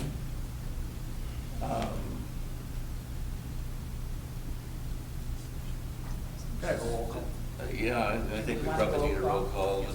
It costs money, so, yeah. Okay. Roll call, please. I'll start with Roland. Yeah, Okay. Doctor? Yes, yes on the motion, yes to table. Yes to table for a special meeting. Yes. Yeah. Dolores? yes, Will? No. Leroy? Yes. Stan? Yes. Myself, I say yes. Jack? Yeah, okay. we couldn't hear So, that. I said yes. Thank you. Thank you. Thank you. We can't Okay, keep so screaming. we have a, We can't hear, Yeah. sorry. Microphones? Microphones. So all except one voted yes okay, to table it for a special meeting. all right, good, okay. We will do that. Will, can I ask when the special meeting is? Yeah, that's what we're gonna do next, is try to figure out when we can do a special meeting. We had trouble with December 20th, so we should Maybe forward. bring it forward. First week of December? Does it have to be on a Tuesday? No. It does not. It can be the first No. week of It's a December. special, so it can be. We might do a quick survey again. I'm out of town until the 5th, And I'm out of town the second week. and you're out of town the second week, so we might have to do without one of us, but there's a space. I'm sorry, you were out of town starting. I'm out of town from the 11th to the 16th. Okay, so we have a spot that at least two of us can meet somewhere in that week that starts with the 5th. Is that right, Bob? I don't have a calendar. Oh, you can keep it, I don't need to It's your say it. phone, yeah. I What was just, specific were you asking? we have, you're still here until the 11th, which is what day of the week? Sunday. Sunday, so I won't That's be Sunday. here. So we have the week between Monday the 5th, is that right? Correct. And Saturday the 11th? Correct. Okay. let's So is anyone else out of town during that space? What's the date? The 5th? Between the 5th and the 11th? Anytime during that week. I'm fine. Okay. Looks like everyone, Leroy, you're okay with those dates? I would request not the 8th. Okay. I will be busy all day long. Okay, that's easy So, enough. Thank you. So the Tuesday is the 6th, is that correct? Yep, that works for me. And gentlemen, I know you make an exception for the meetings. Yeah. You Is the said 6th Tuesday okay the for you? 6th? Tuesday, That's fine.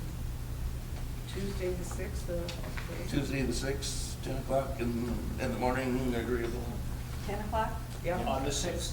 On the 6th, is that gonna work? That's a Tuesday. Yeah. Does that work for the Dodge? Oh, but you have I have something in the evenings, yeah. in the evening. Okay, so 10 o'clock in the morning is okay with you? It's fine Better with not go that me. long. It's not going. Okay, so, Okay, so we will, is this a workshop meeting? We're calling it a workshop meeting? I guess that's a good enough name, yeah. The idea is we will go through the contract, make sure that we have So we can clear all up the- any questions. all the various questions we might have answered, so.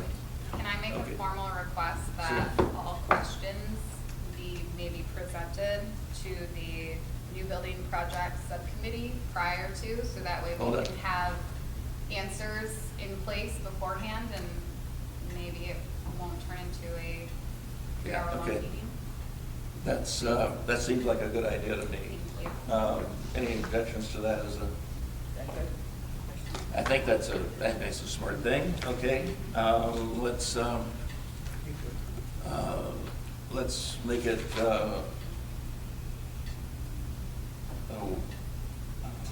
a week before, that's not Thanksgiving, is it? No. Okay. It's the weekend, yeah. It's the week Okay, after. so let's give the committee By Monday, maybe. a week, what's the previous Monday, Bob? That'd be 2 weeks from today. Yeah, so that would Okay, be so like. 2 weeks from today, get your questions in no later than, please. Earlier would be better. No later than December 1st. Okay, so December 1st, go through, we can settle whatever the, Send them to you. yeah, you can send them to me, that's fine, because I'm on that committee, that's fine. Yeah. Maybe Mike can make a decision by then. Mike doesn't need a decision. There's no I mean, to put Bob on. Oh, I'm sorry, for the Finance. other Oh. decision. For building Well, and that- grounds? We're talking about the. We're only gonna be doing building and grounds. No, it's not Or building, new- it's I'm sorry, a new new building finance. project, yeah. Yeah, It's not the finance committee. it has nothing to do Yeah. with building. Oh, okay. Yeah, we're not, it's not finance, it's Okay. the new building project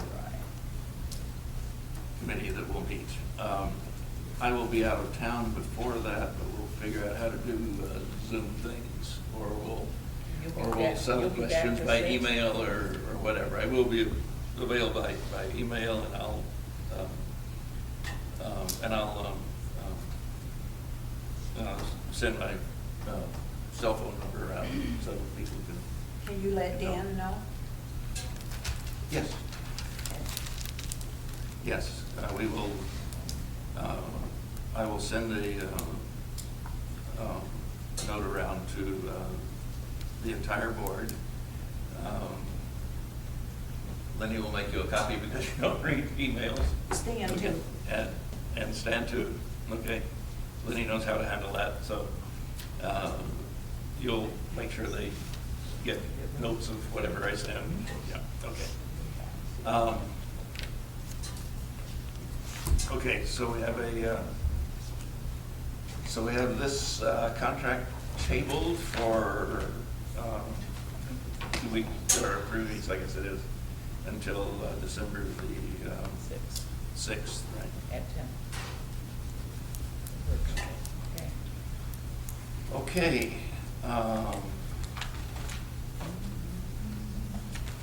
So let's see, where are we? We're under Subcommittee updates. okay, subcommittee updates. So if you want to. So we have a couple of things. The financial committee met with the Edward Jones person, Sheila Maleska, sorry. I knew I was going to miss that.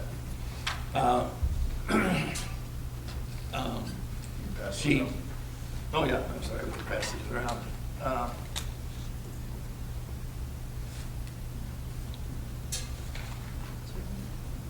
She,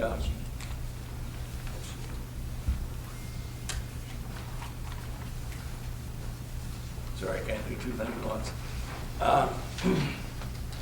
She recommended that we put the we currently have $6.25 million. That we put that in an Edward Jones money market account, which pays more than the bank, but it's otherwise it's just a money market account. It's like any other. I think the 4%, is that right? 3.88%.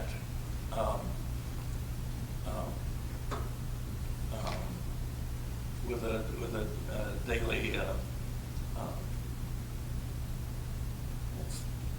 daily interest computed daily, so it 3.88% goes on. So it's a we'll make some money.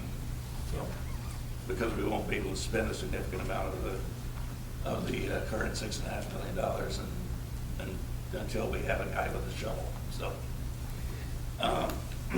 anyway, and at any time, it's a money market account. We can pull money. It's better than a CD at the bank, for instance. Both because you can't get that kind of interest rate from the bank, and because to get a CD at the bank, you tie up the money for a while. So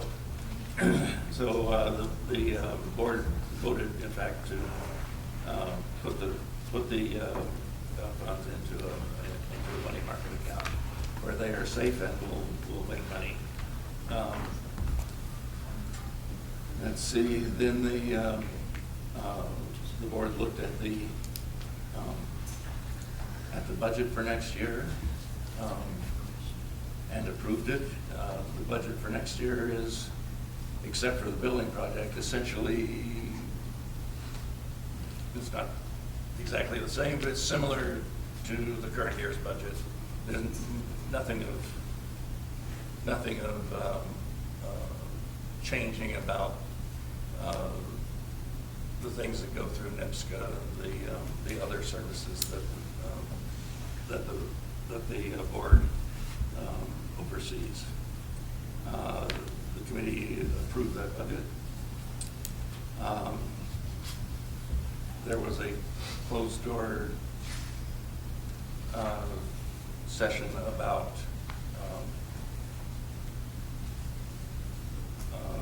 employee compensation. So, and that will be public shortly. But we thought we'd tell the employees first. Okay. That takes care of. Question regarding this. Oh, yeah. Okay.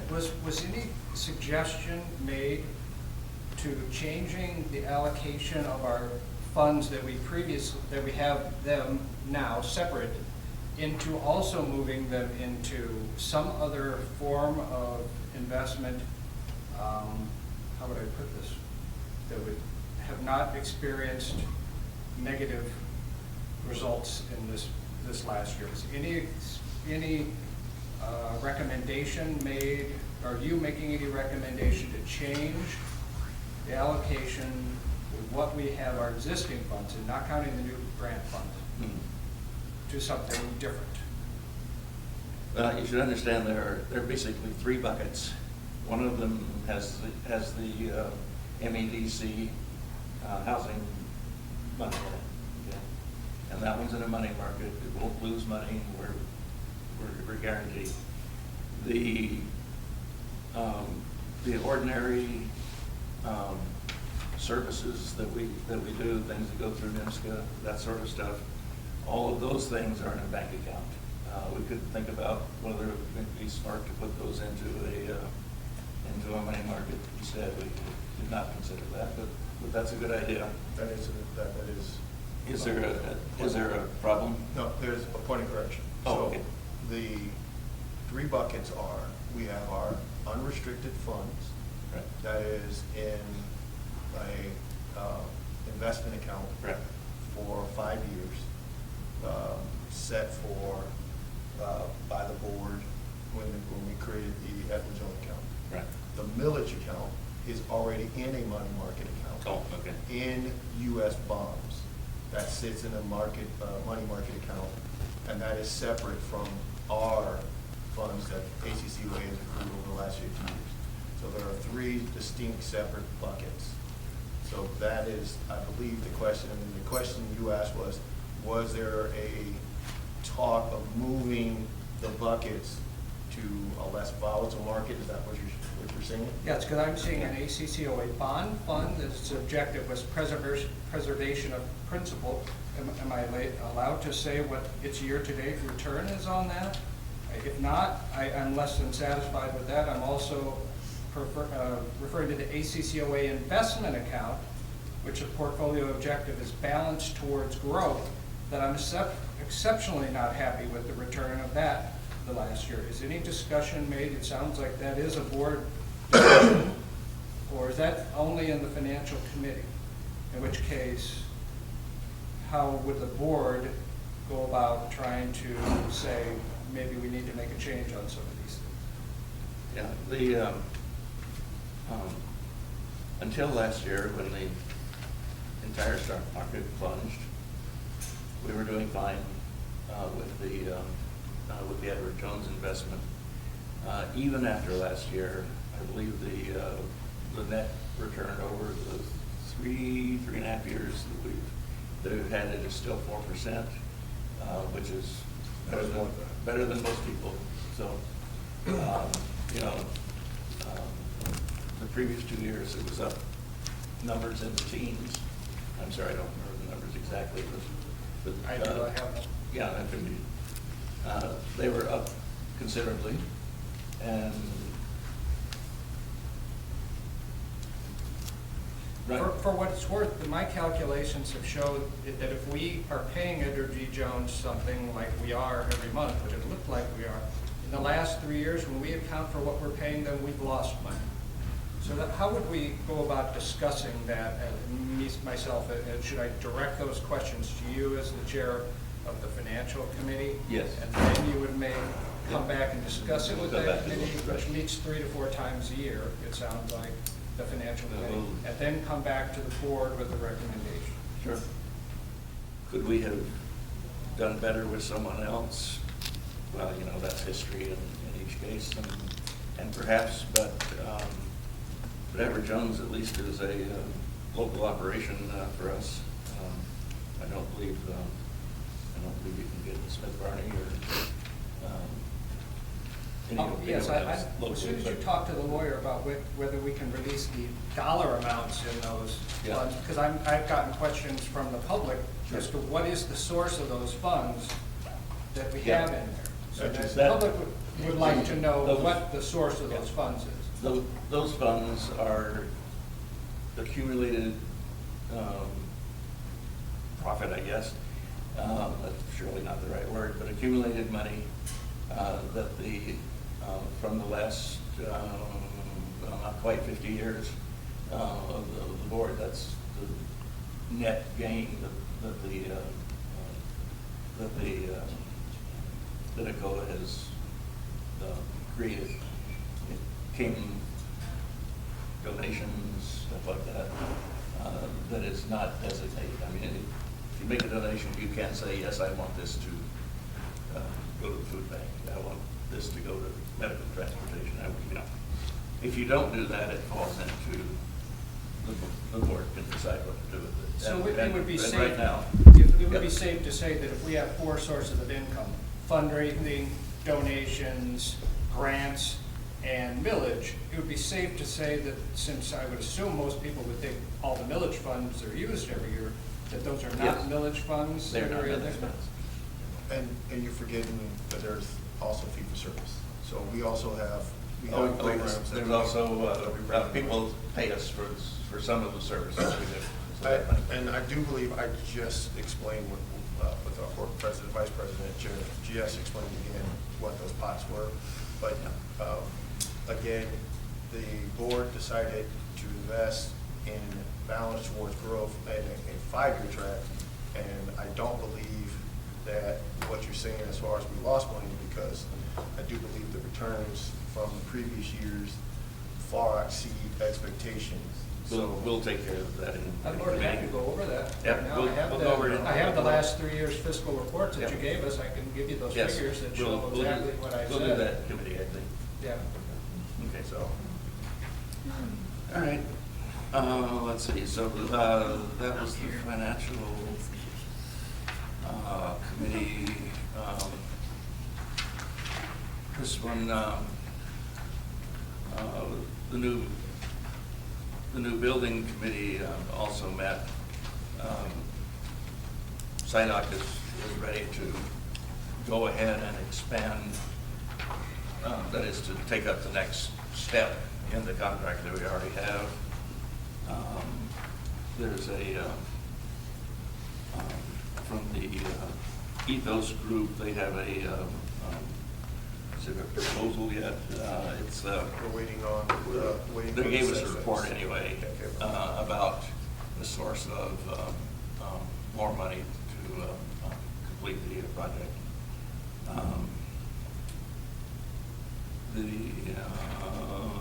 Let's see. And we're moving forward with the request for qualifications. SIDOC is putting those out essentially now. Well, I have a point. Well, they would, I have a except that point we've of now tabled clarification. the. Yeah, so that's gonna be, we are no longer able to do that because we tabled the side item. Right, yes. Okay, You're so right. that is going to push this back to Okay, so probably that will- January. Yep. Okay. So, that's it. I mean, we can probably make December if there's a decision that is on the 6th. Yeah. In time, but it will be close. Yeah, okay. Are we going to get a floor plan on this senior center? All of that will be Certainly. given to you once they start that second phase of scope of work will be tabled in. But are we gonna get it in time to make changes? Yes. If we wanna make changes? Absolutely, yes. Okay. As soon as you release SIDOC to go ahead, they will have, shortly anyway.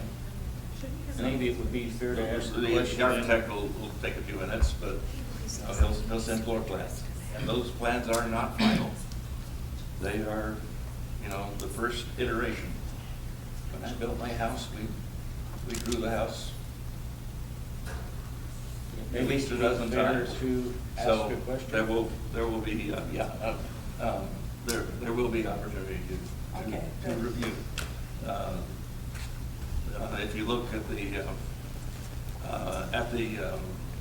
things on that contract, it says we will make preliminary drawings, we will talk to you, we will make another set of drawings and so forth. That's the conceptual phase. We're Right, currently yeah. in the conceptual phase, and we'll be moving into the drawing and drafting phase with comment from the board and the committee and all the different things that nature. Ms. Leroy, I believe you had a question. Yes, would it be fair to ask that, could we have an idea of what our ideas are that have been given to the architect? Because the architect asks you, okay, so what is it you want? What do you want in this building? maybe we could have a preliminary drawing or a list of, what is it we even want in this building? What's going to be the purpose? That's what is provided to the planning committee that you are now on, and in the next committee meeting, we could get you caught up to speed.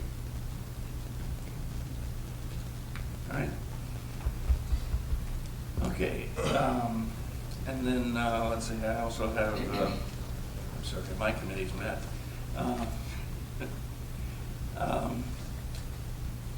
The Policy and Procedures Committee we'll have some recommendations. We have one. Should we act on the employee compensation late cancellations? We do need to act on that today. One. The paying the employees for late cancellation. That would be if the policy, if you guys develop a policy for that, so. Okay, so we're not ready to do that. If you haven't developed a policy for that, then. Okay. We, in the recent audit, we have had a internally an agreement to pay our workers when a participant cancels at the last minute. Just before a meeting, we pay the people because they're already there and ready. So it turns out there's no formal piece of paper, so we have to develop a policy, put it in the policy manual, and then the auditors will love us again. So we'll do these other things at probably the January meeting. The committee has suggestions about how to record the meetings, get them out where people can see them, and so forth. Approve a few things, make a couple of patches in the bylaws. We'll get down to those things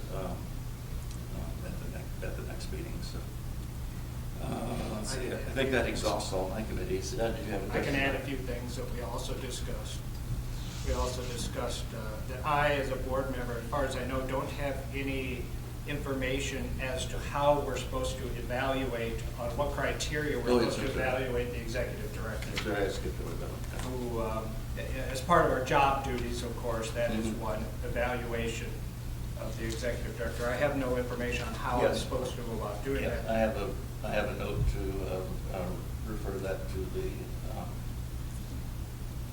the personnel committee. So.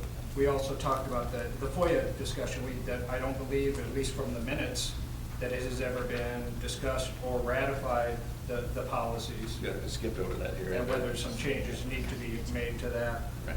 We also talked about, in my opinion, from what I'm reading, that minutes are required to be taken of closed-door meetings. So I had requested if there was any minutes for any closed-door meetings. There weren't any. My understanding is that they should, but if someone wants to double-check on that. Yeah, we will. Probably more importantly, we also talked about someone in the public talked about is removing the signs in the building that say that masks are required for unvaccinated people.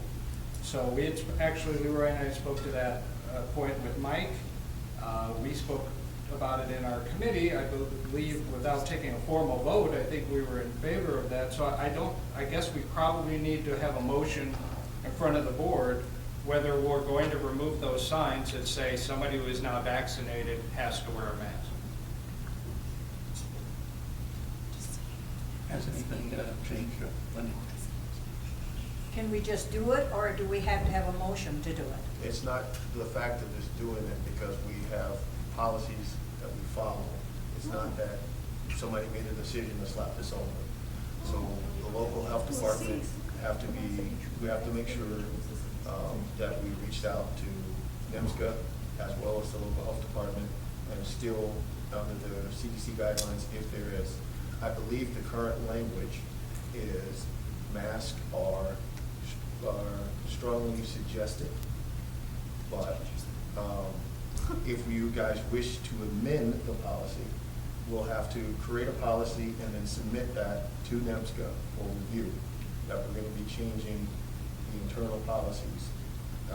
And that also will affect, for consideration, our fees, our services as well. So, So- am I understanding what you're saying, that this board is not able to decide whether we have these signs up or not? Is that correct? I didn't say that. No. I said. Oh, I'm We sorry. have to check with, we have to go through hoops. Is- So we can't decide them. We have to consult. We need to check with NIPSCO, the health department. Okay? Who would be in charge of doing that? Could we do that as the policy and procedures, or is that the executive director that's going to do that? Do we need to have a motion on the board for him to proceed with that action? I think it would be policies and procedure, one of us should do Yeah, I think we can do that. So So do who's your vice we chair? want to make a recommendation to the board? Because I think we, although we didn't have an official vote, that I think we were in it. agreement. that We concur. pursue that. Yeah, we can certainly assign that to the policy committee. And then one other thing we discussed at the policy procedures is what Mr. Scully was talking about with the issue with the damage to the vehicle. We were discussing how that situation was handled. If there was a policy in place that what Mr. Scully should have done, that apparently he was considered not to have done. Is there a policy that what would we have liked him to do so that he didn't have to be terminated in public, in his opinion? Do we have a policy in place for how the executive director should have handled that? Should he have taken him aside in a private room to let him know? Do we have a policy in place for that? So we're trying to figure that out also, I believe. Okay.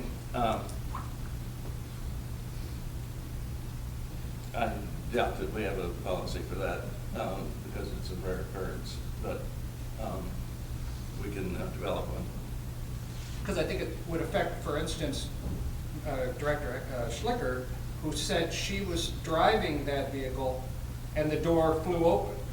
Would ACCOA's insurance have taken care of that? Because it sounds like ACCOA's insurance did not take care of this similar accident with Mr. Scully. It was forced him to use his own insurance, even though it was an ACCOA vehicle, and he was in the process of using it for our purposes. So I'd be curious to see what our policies that they were followed when the executive director called our insurance company to let them know that an accident happened. You know, why was Mr. Scully, if this is the case, why was his insurance the primary as opposed to ours? And would the same thing happen to Dolores, if Director Schlicker? If she had gotten an accident, would this gone on her insurance as opposed to ACCOA? So I think it was kind of an interesting thing we're trying to figure out, aren't we? I can speak to that if you like. Yes. There's a videotape. Unfortunately, it doesn't sound like there's a videotape of Let their me interaction finish. with Let me finish. There's a videotape of the incident, which was reviewed by the police. Mr. Scully leaving the scene. After that, shows clearly the impact. It shows the vehicle entering the parking lot. It shows the point of impact, and it shows them walking away. So it also shows that the police report stated that the failure to let somebody know about an accident. So I don't know that I don't know what the charge was. I don't know if fleeing the scene or whatever. So then that video was provided to his insurance company, which deemed that he was at fault. So Let's, out Actually, of respect to Mr. Scully, let's take this to the committee meeting. yeah, we can do that. Okay. Well, there's one more point that I would like to make on that. According to the body shop that did the repair, they said the damage came from the door of our vehicle. Let's take this to the committee and tell us that part. Yeah, I want to hear from you, but let's, rather than Put his airing business this out. in public. What My committee apologies. is that going to be under? Grievance committee, I Grievance guess. committee. Okay. Okay, that's all the committee reports. No, we still Oh, have this no, one. no, what is this one? This is the meeting before the building and planning committee that we met with NEMCOG. Oh, yes, I'm sorry. This.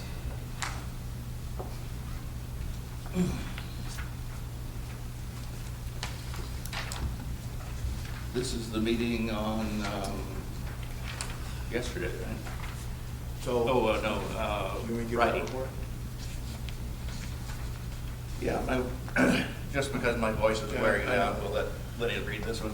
So 11/17, the new Building and Planning Committee met. Chairperson is Will St. John. Committee members are Elizabeth Perrin, Will St. John, Mike Paterian, Jacqueline Swan, and Darren O'Connor. I was present as well as the executive director.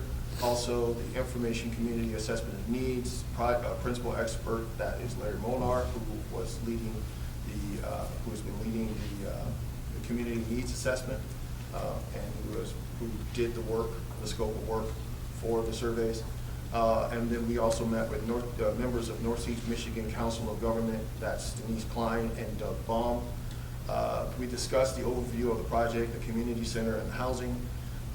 We discussed any objectives to propose assistance for pre-development and post-development with NEMCOG. We discussed the projects do they align with the Comprehensive Economic Development Strategy, also known as CEDS, for NEMCOG. NEMCOG has regional goals, so we wanted to see if the project fit their regional goals and their objectives. We also wanted to find out if there was any matching funds from NEMCOGs or any other further funding sources that they could use in party with this project. We also requested letters of support from NEMCOG and additional supports that was not presented in that meeting. Summary of the meeting: NEMCOG is extremely excited about our project and wants to get fully involved and behind our project. Both representatives agree that the project fully aligns with the Comprehensive Economic Development Strategy, both in our community as well as the region, and believes that Alcona County will greatly benefit from the development. NEMCOG agrees to prospect for additional fundings for the project and will offer up a letter of support in the interim. NEMCOG has requested to be included in the biweekly meetings being held going forward in our committee. Jacqueline, do you have anything you want to add? Anything I missed in that? No, Denise was very excited. I work with her very closely as well with other committees, so I think she was very, very valuable, a good asset. Right. So this is the regional fiduciary for most of the federal development grants, or just this particular community partner is what is responsible for most of the developments in northeastern Michigan, and now is in support and in working with us for this project. Okay. Have I missed any other committee meeting? I think that was the last one.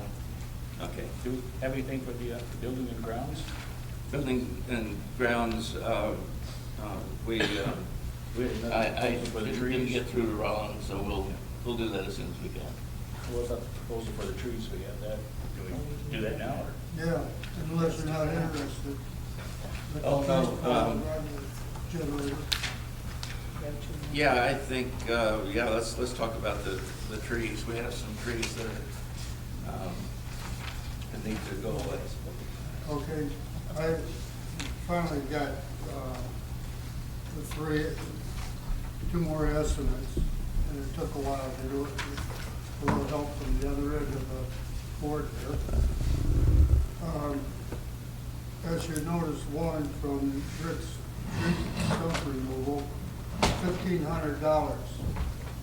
That is if he cuts the trees down and leave everything here, and we clean it up, which I'd be willing to do, or I'd like to have some volunteers to do it, which I doubt. And then the one that just came in today is John Matthews, and I guess he lives just down around the corner here. $2,500, and that's to remove all the wood and that. My thought on taking these trees down, the big stuff that you can cut up for firewood and that, stack it up here in the corner of the building and put a sign on it, free wood. Because we can't sell it. We can take donations, but we can't put anything up for sale. And that's my thought. And Griffin's Son's Tree Service is pretty much the same price in that. And so right now, I think it's probably a little late in grinding these stumps up. So I settle for just taking everything down. And they remove the small stuff. We keep the wood stacked up, like I said, if you want to do that. We would haul the brush away? No, the $2,500 ones. Yeah, they would, but I mean on the cheaper one. The cheaper ones. We'd have to haul the brush away? Haul the brush away and do whatever you want to with the bigger stuff that you could use for the firewood. Does the 1,500 include stump removal? It's not, is that correct? Grind the stumps. Yeah, Grind the right. stump and Grind the salt the stump. brush. And the wood. In a pot. And what's your recommendation, Ron? Well, I'm not going to count on volunteers, because I don't think I get too many of them. So I either Rip or Rick. No, I'm sorry. John Matthews. Okay. I happen to know Griff because he's taken down trees for me. I don't know Massey. Is he licensed and bonded and all that stuff? Yep. Yep. Okay, good. All right, then we, and is there any price difference? Not a whole lot. If there's only maybe a few dollars if there is.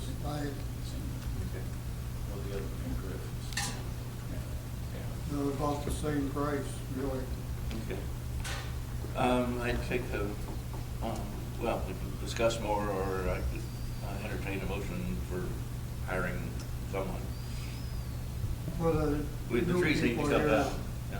for the new people here, the reason why I recommend taking these trees down is because the top are pretty well dead, and electrical lines going right through it, and there's a cement platform out there to set the generator on. When the storm comes up, and it's pretty lucky so far since I've been on the board.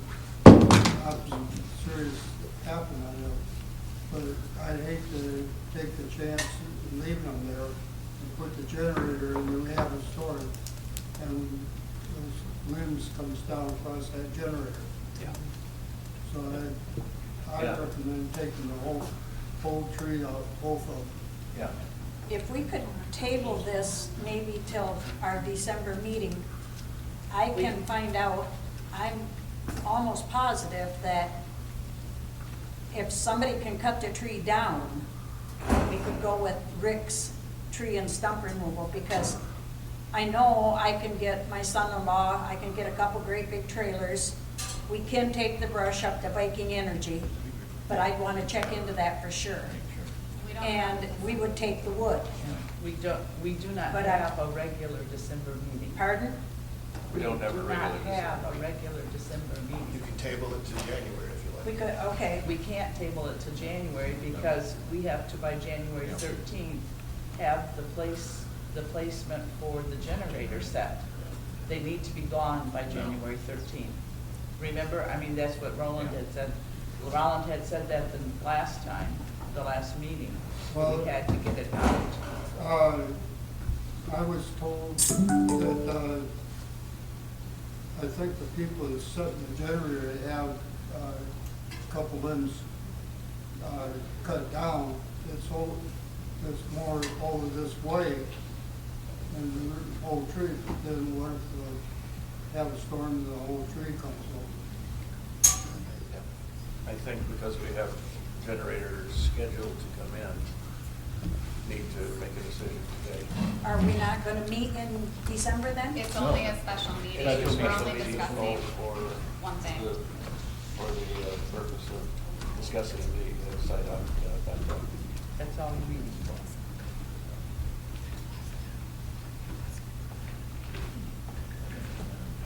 And either one of these people in place sure would probably take the first shoulder to lighting energy. My next door neighbor, he had a whole bunch of trees taken down, and he hauled all his tree limbs over there.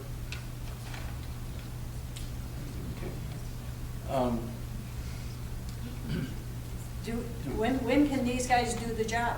Either one of I these? don't know, that's one of the problems now. Yeah.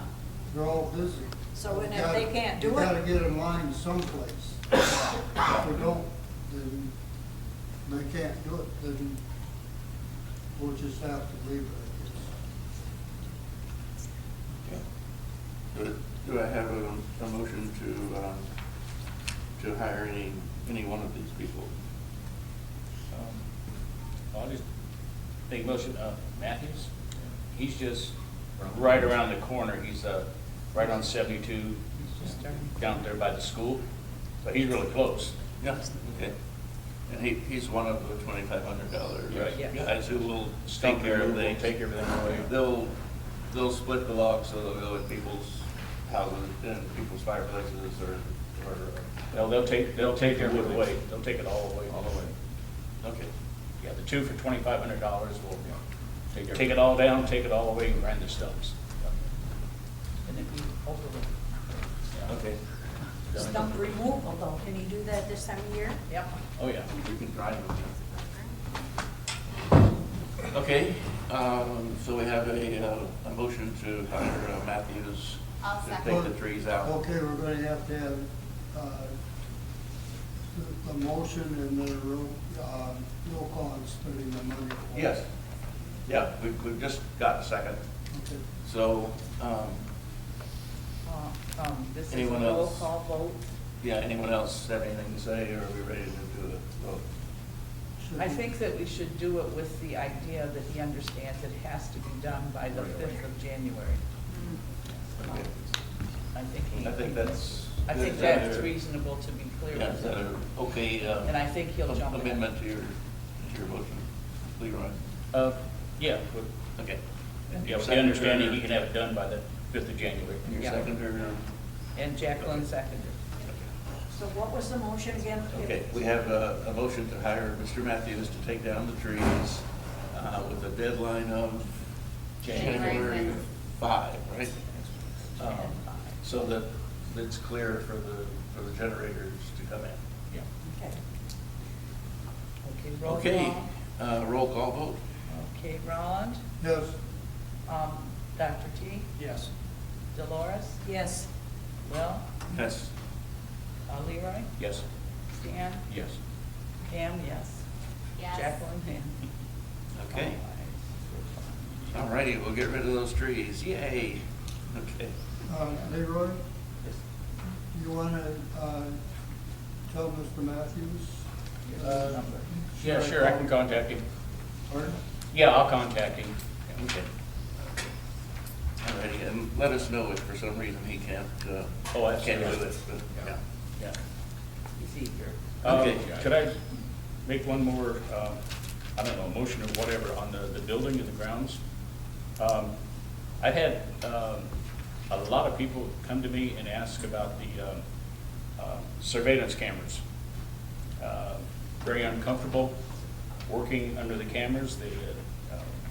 I'd make a motion that we get those cameras removed. And I don't believe they're necessary.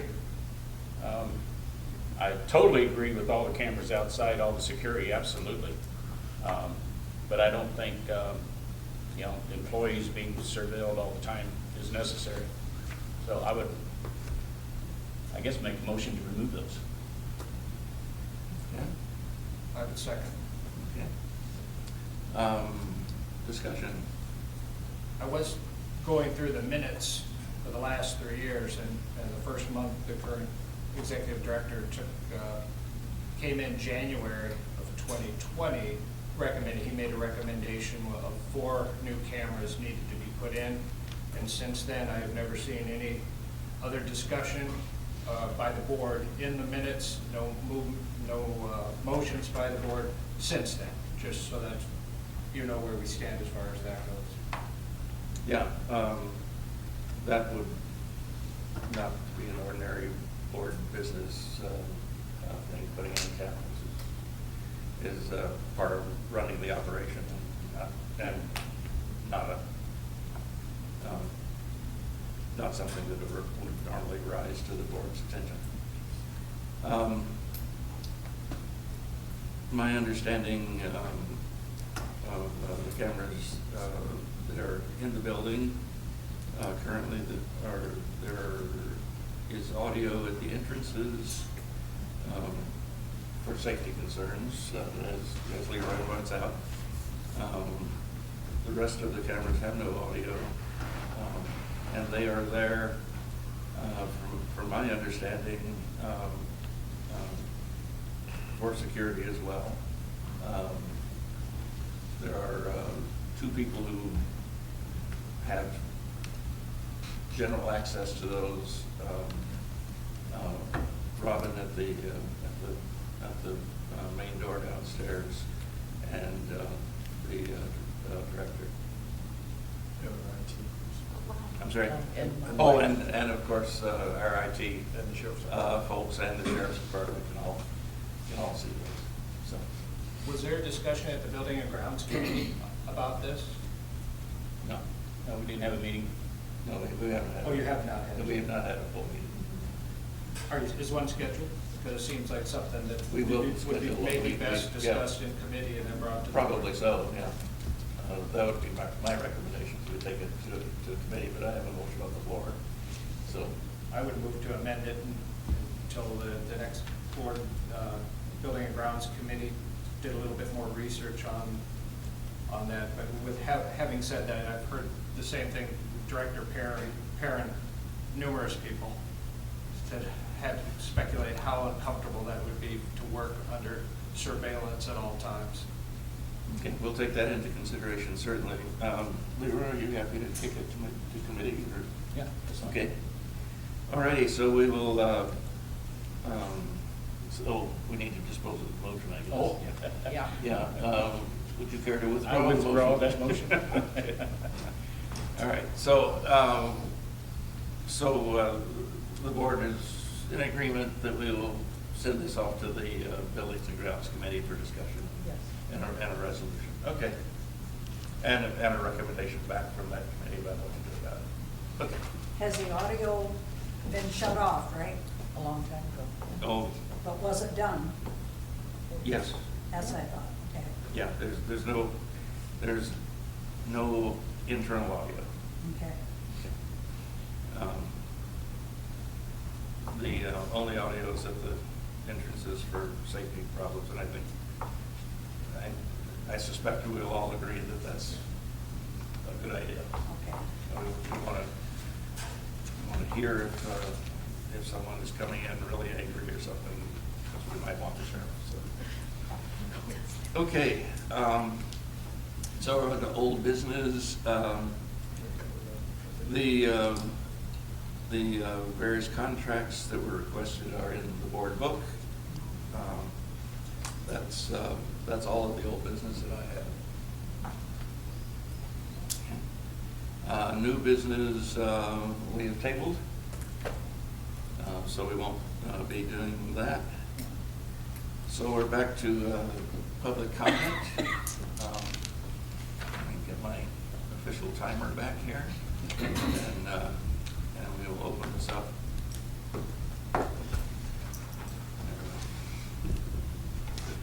For further public comment, who would like to speak? Hi, Pam McKinnon from Lincoln. Yes. I'm not sure if the lady that mentioned Dan O'Connor's position here or not, but when I first started coming to the meetings, I wasn't quite sure why he was involved either. I think it's a great asset that he does attend the meetings, and he is the go-between. It isn't that he has voting rights or anything like that. It's the fact that he informs us where we might not get information concerning what's going on with the younger people in our lives. So I think that his place at the board meetings is very important for that reason. Thank you. I'm sure Dan will. And will be I pleased. disagree with that comment. I think there's a time and place for Dan to be at different meetings in the community.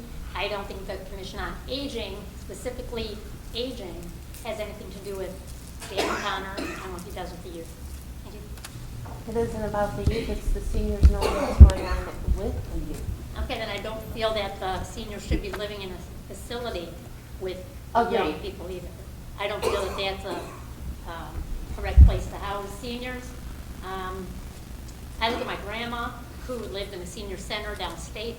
She felt very secure, very safe, until they started letting in and there's nothing against these people, but making the housing for the lower income or the disabled or the younger people. She felt comfortable in a situation where there were people her age, walking in late at night, things like that. She did not feel comfortable as the I understand. Yes, as the clientele changed. So that, I would just ask that the board considers the real,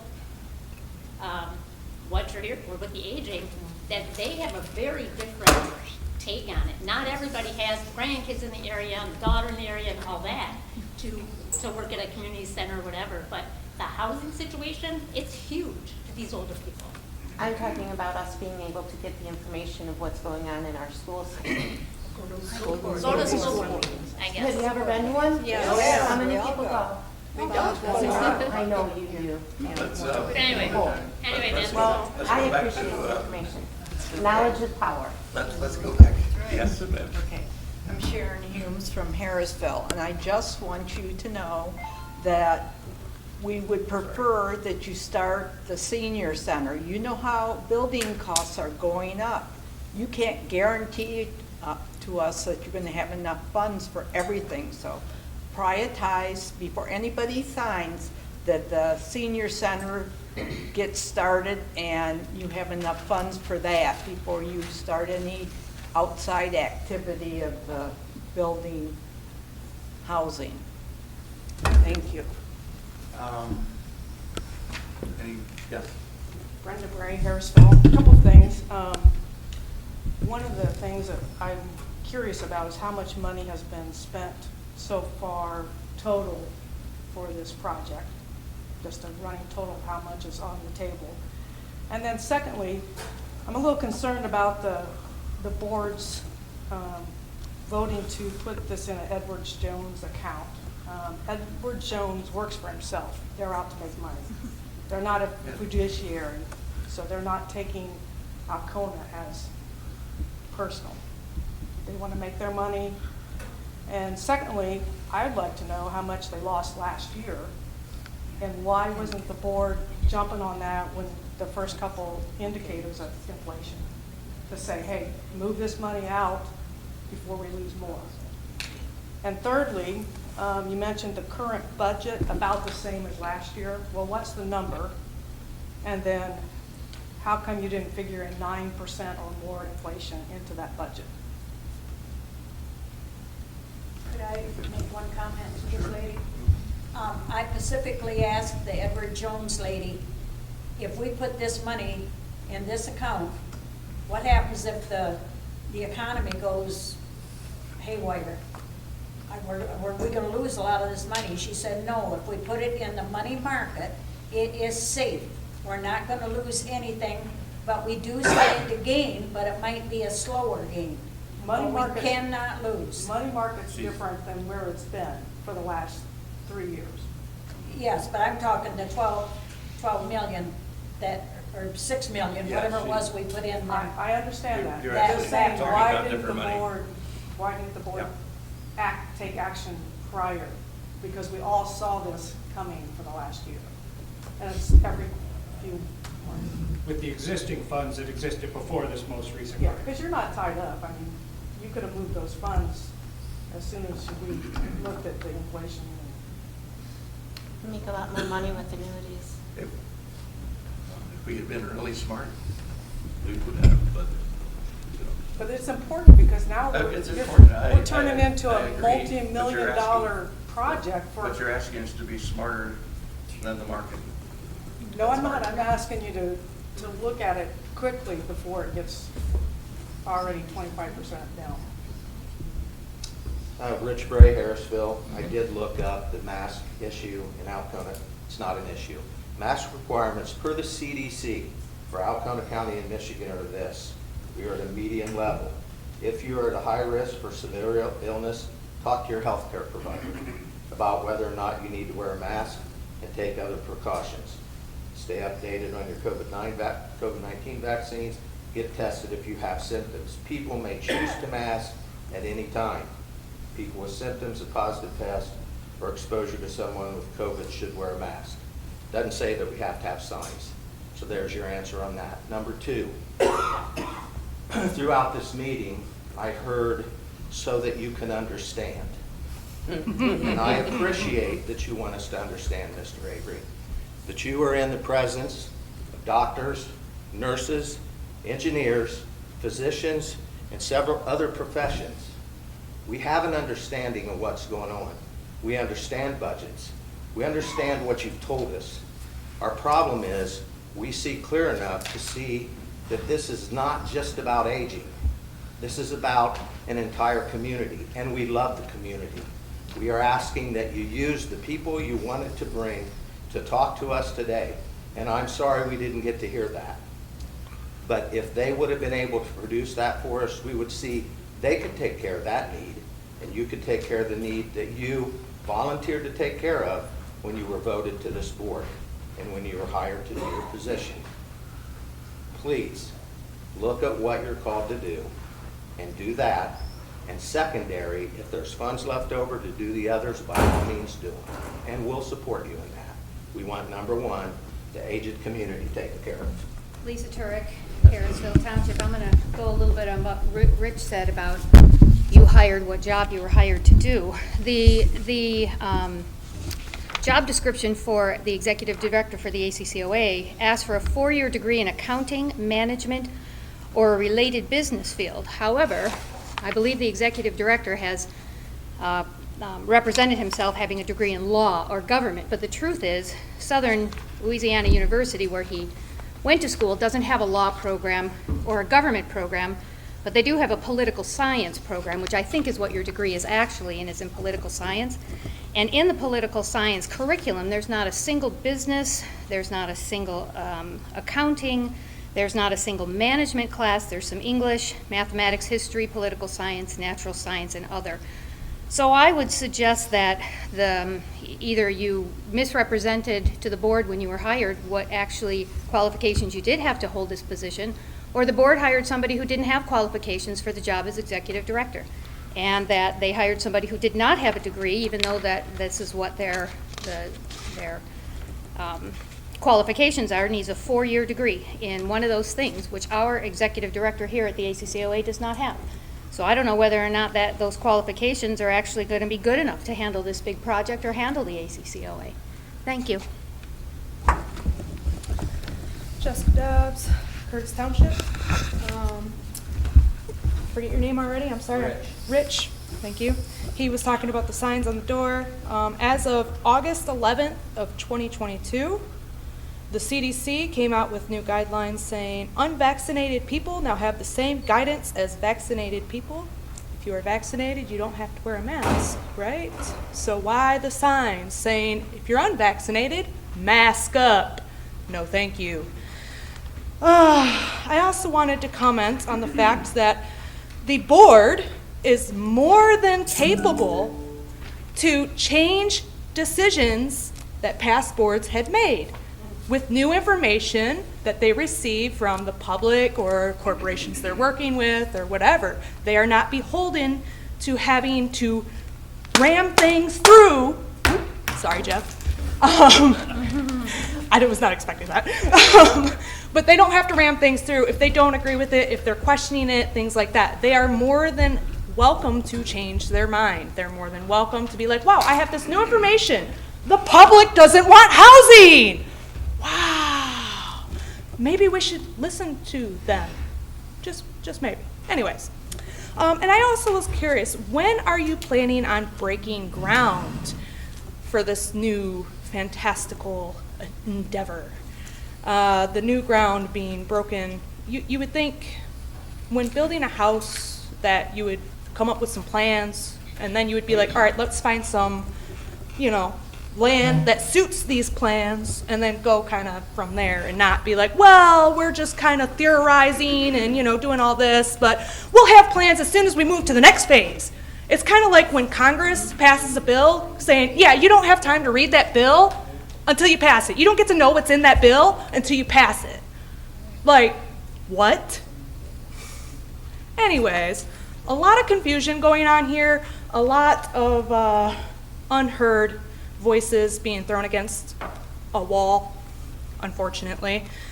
This is the council, for aging. So take care of the aging. Everybody else can take care of themselves. I'm here because I want to eventually be able to rely upon the Alcona County Commission on Aging. Like, eventually I'm going to get old, hopefully, God willing. And so I would like a respectable board to take care of me at that time. And until then, I would like to help where I can to ensure that happens. So that's all I've got to say. Thank you for all you do. I apologize for my previous comment on I showed too much anger, and I apologize for that. But isn't it amazing when you think about this? We went from building a nice, modern, up-to-date senior center for about $1.5 million, give or take, into 12, 13, 14, how many ungodly number, millions of dollars, and then drifted from a senior center into a god-awful, big, huge, humongous project. We hired surveyors. I know about surveying. I did it. Surveyors from where, God knows where. When you had local surveyors that could have done it, they wouldn't need board and room and board and travel and all that stuff. And I know I have an idea that what's probably going to be the answer to this. But why would anybody on this board sign a contract that gives this big, huge difference of what the least cost or the most cost was going to be? Why would anybody do that? Because that opens it up to all kinds of bad things, especially when you're dealing with the government. That's an open sesame door to them. And you can find history all over the country.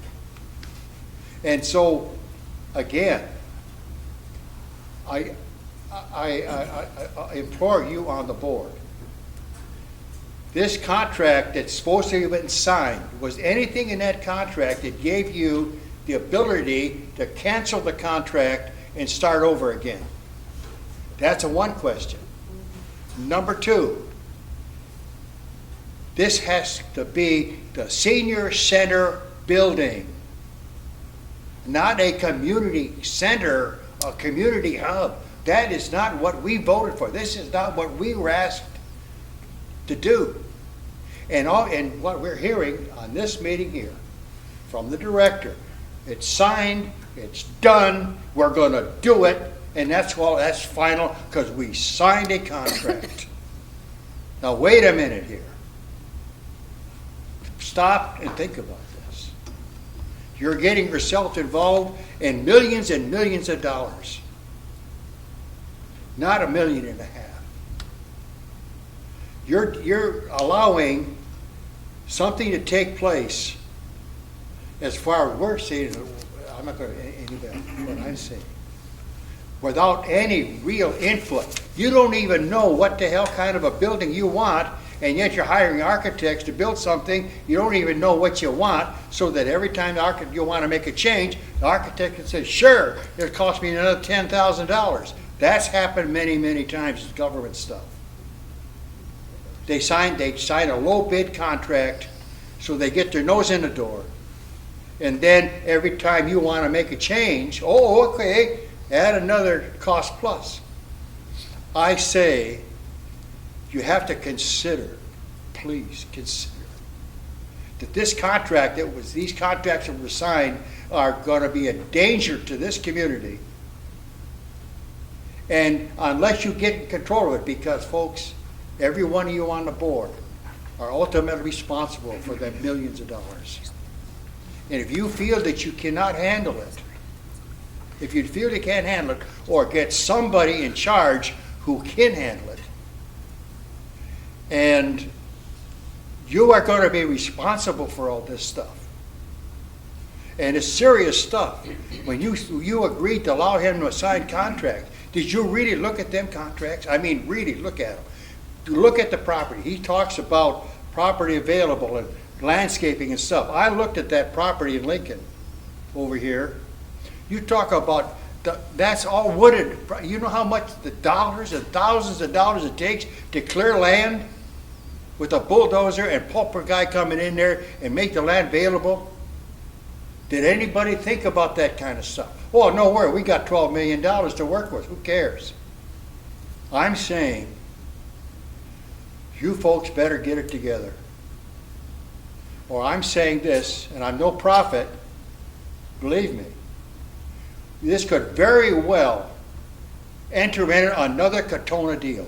Amen. Very easily. Because when you get the millions of dollars that are involved, you open it up to corruption, regardless of the good intentions. And you can already see, the money that they've already spent, that has already been spent, with, according to the director, your approval. Already spending thousands and thousands of dollars. And he does, that you folks don't even really know what kind of a building they're even going to build. They got pictures on the wall. I've done engineering drawings. I know what they are. They are just a drawing. But where has been input from the people on what the heck the building really, what services do you want from the building, for example?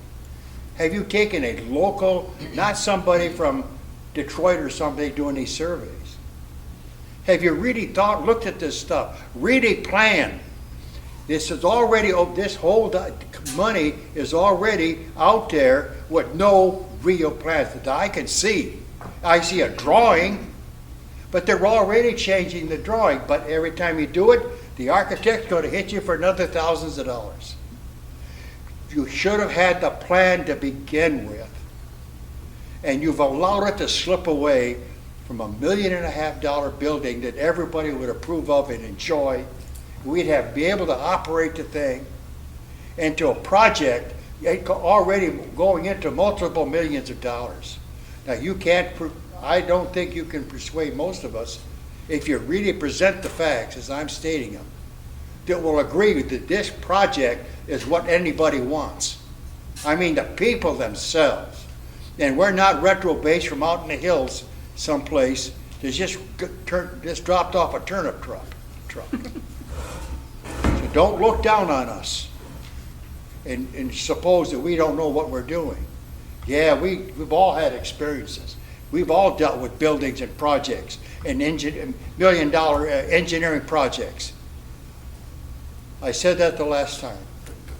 And I'm getting emotional here because I see down the road that this is not stopped by you and the board, and start pulling back and start reanalyzing what you're getting us into. Don't listen to all the propaganda that's being presented. Don't listen to PowerPoints.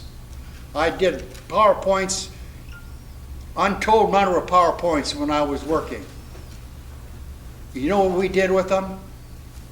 After the meeting, we went to a good restaurant and had a steak dinner on the company. Meanwhile, the PowerPoint went in the trash can. Because this is the reality that you folks better straighten up. I'm saying, please, you better redirect yourself in your thinking.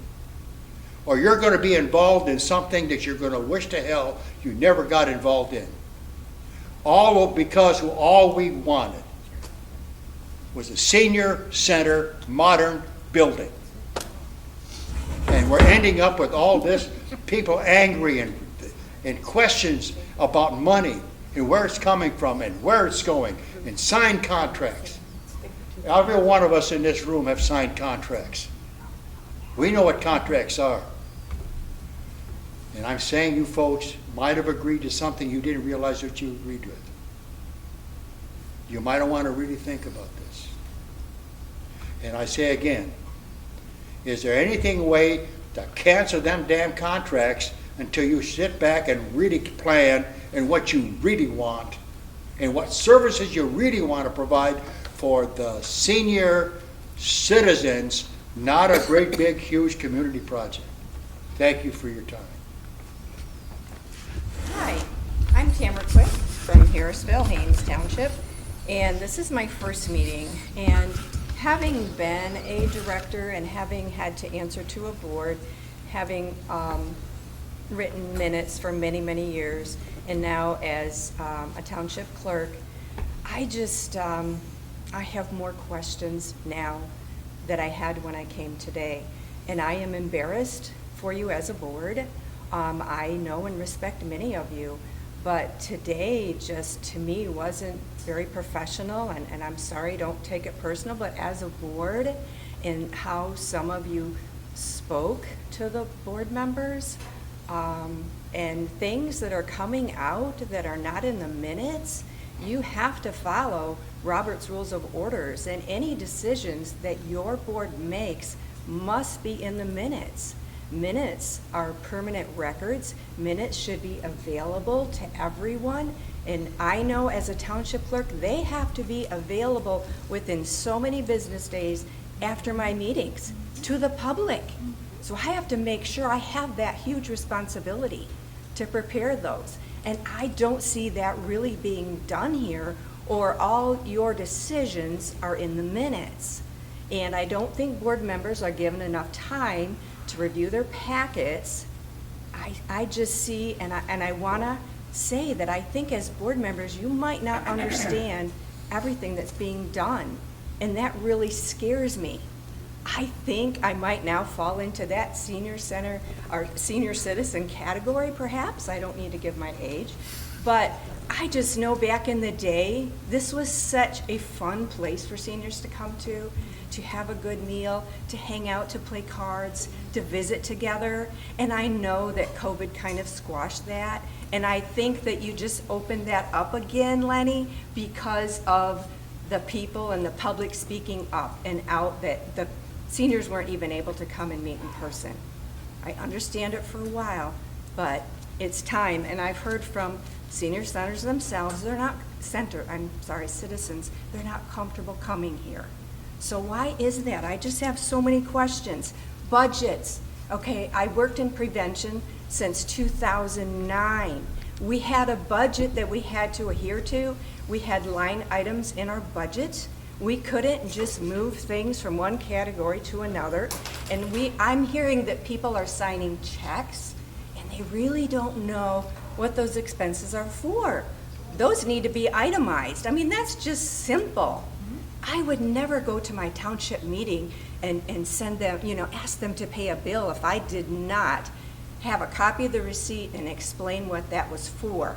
And for a lot of things, we don't, for everything that we pay, just so you know, the board has to approve all those expenses too before we can even sign checks. And I know, having written a lot of grants myself, that grants can be very specific, and you can only spend that money for the way the grant was written. So it concerns me that this is called a community hub. I know the definition of a workforce grant, and I don't see anything that says this is going to be a senior center. And that's what we, the citizens in Alcona County, have done by passing a millage and spending our money on a millage. That millage is for a senior center. And I honestly, I don't have the research, like how long we've been paying that millage, so I have a question about that. I think that's it. I just plead with you, I plead with you as a board to please just build a senior center. That's all we've been asking for, we need as a community. And I don't even think that you have gone to the people. You have to go to the people that you're serving to ask what their needs are, to meet their needs. Not going to public events, but every senior center in this county should have received a survey so that they could provide input on their needs. And we know that we need a new senior center. Thank you.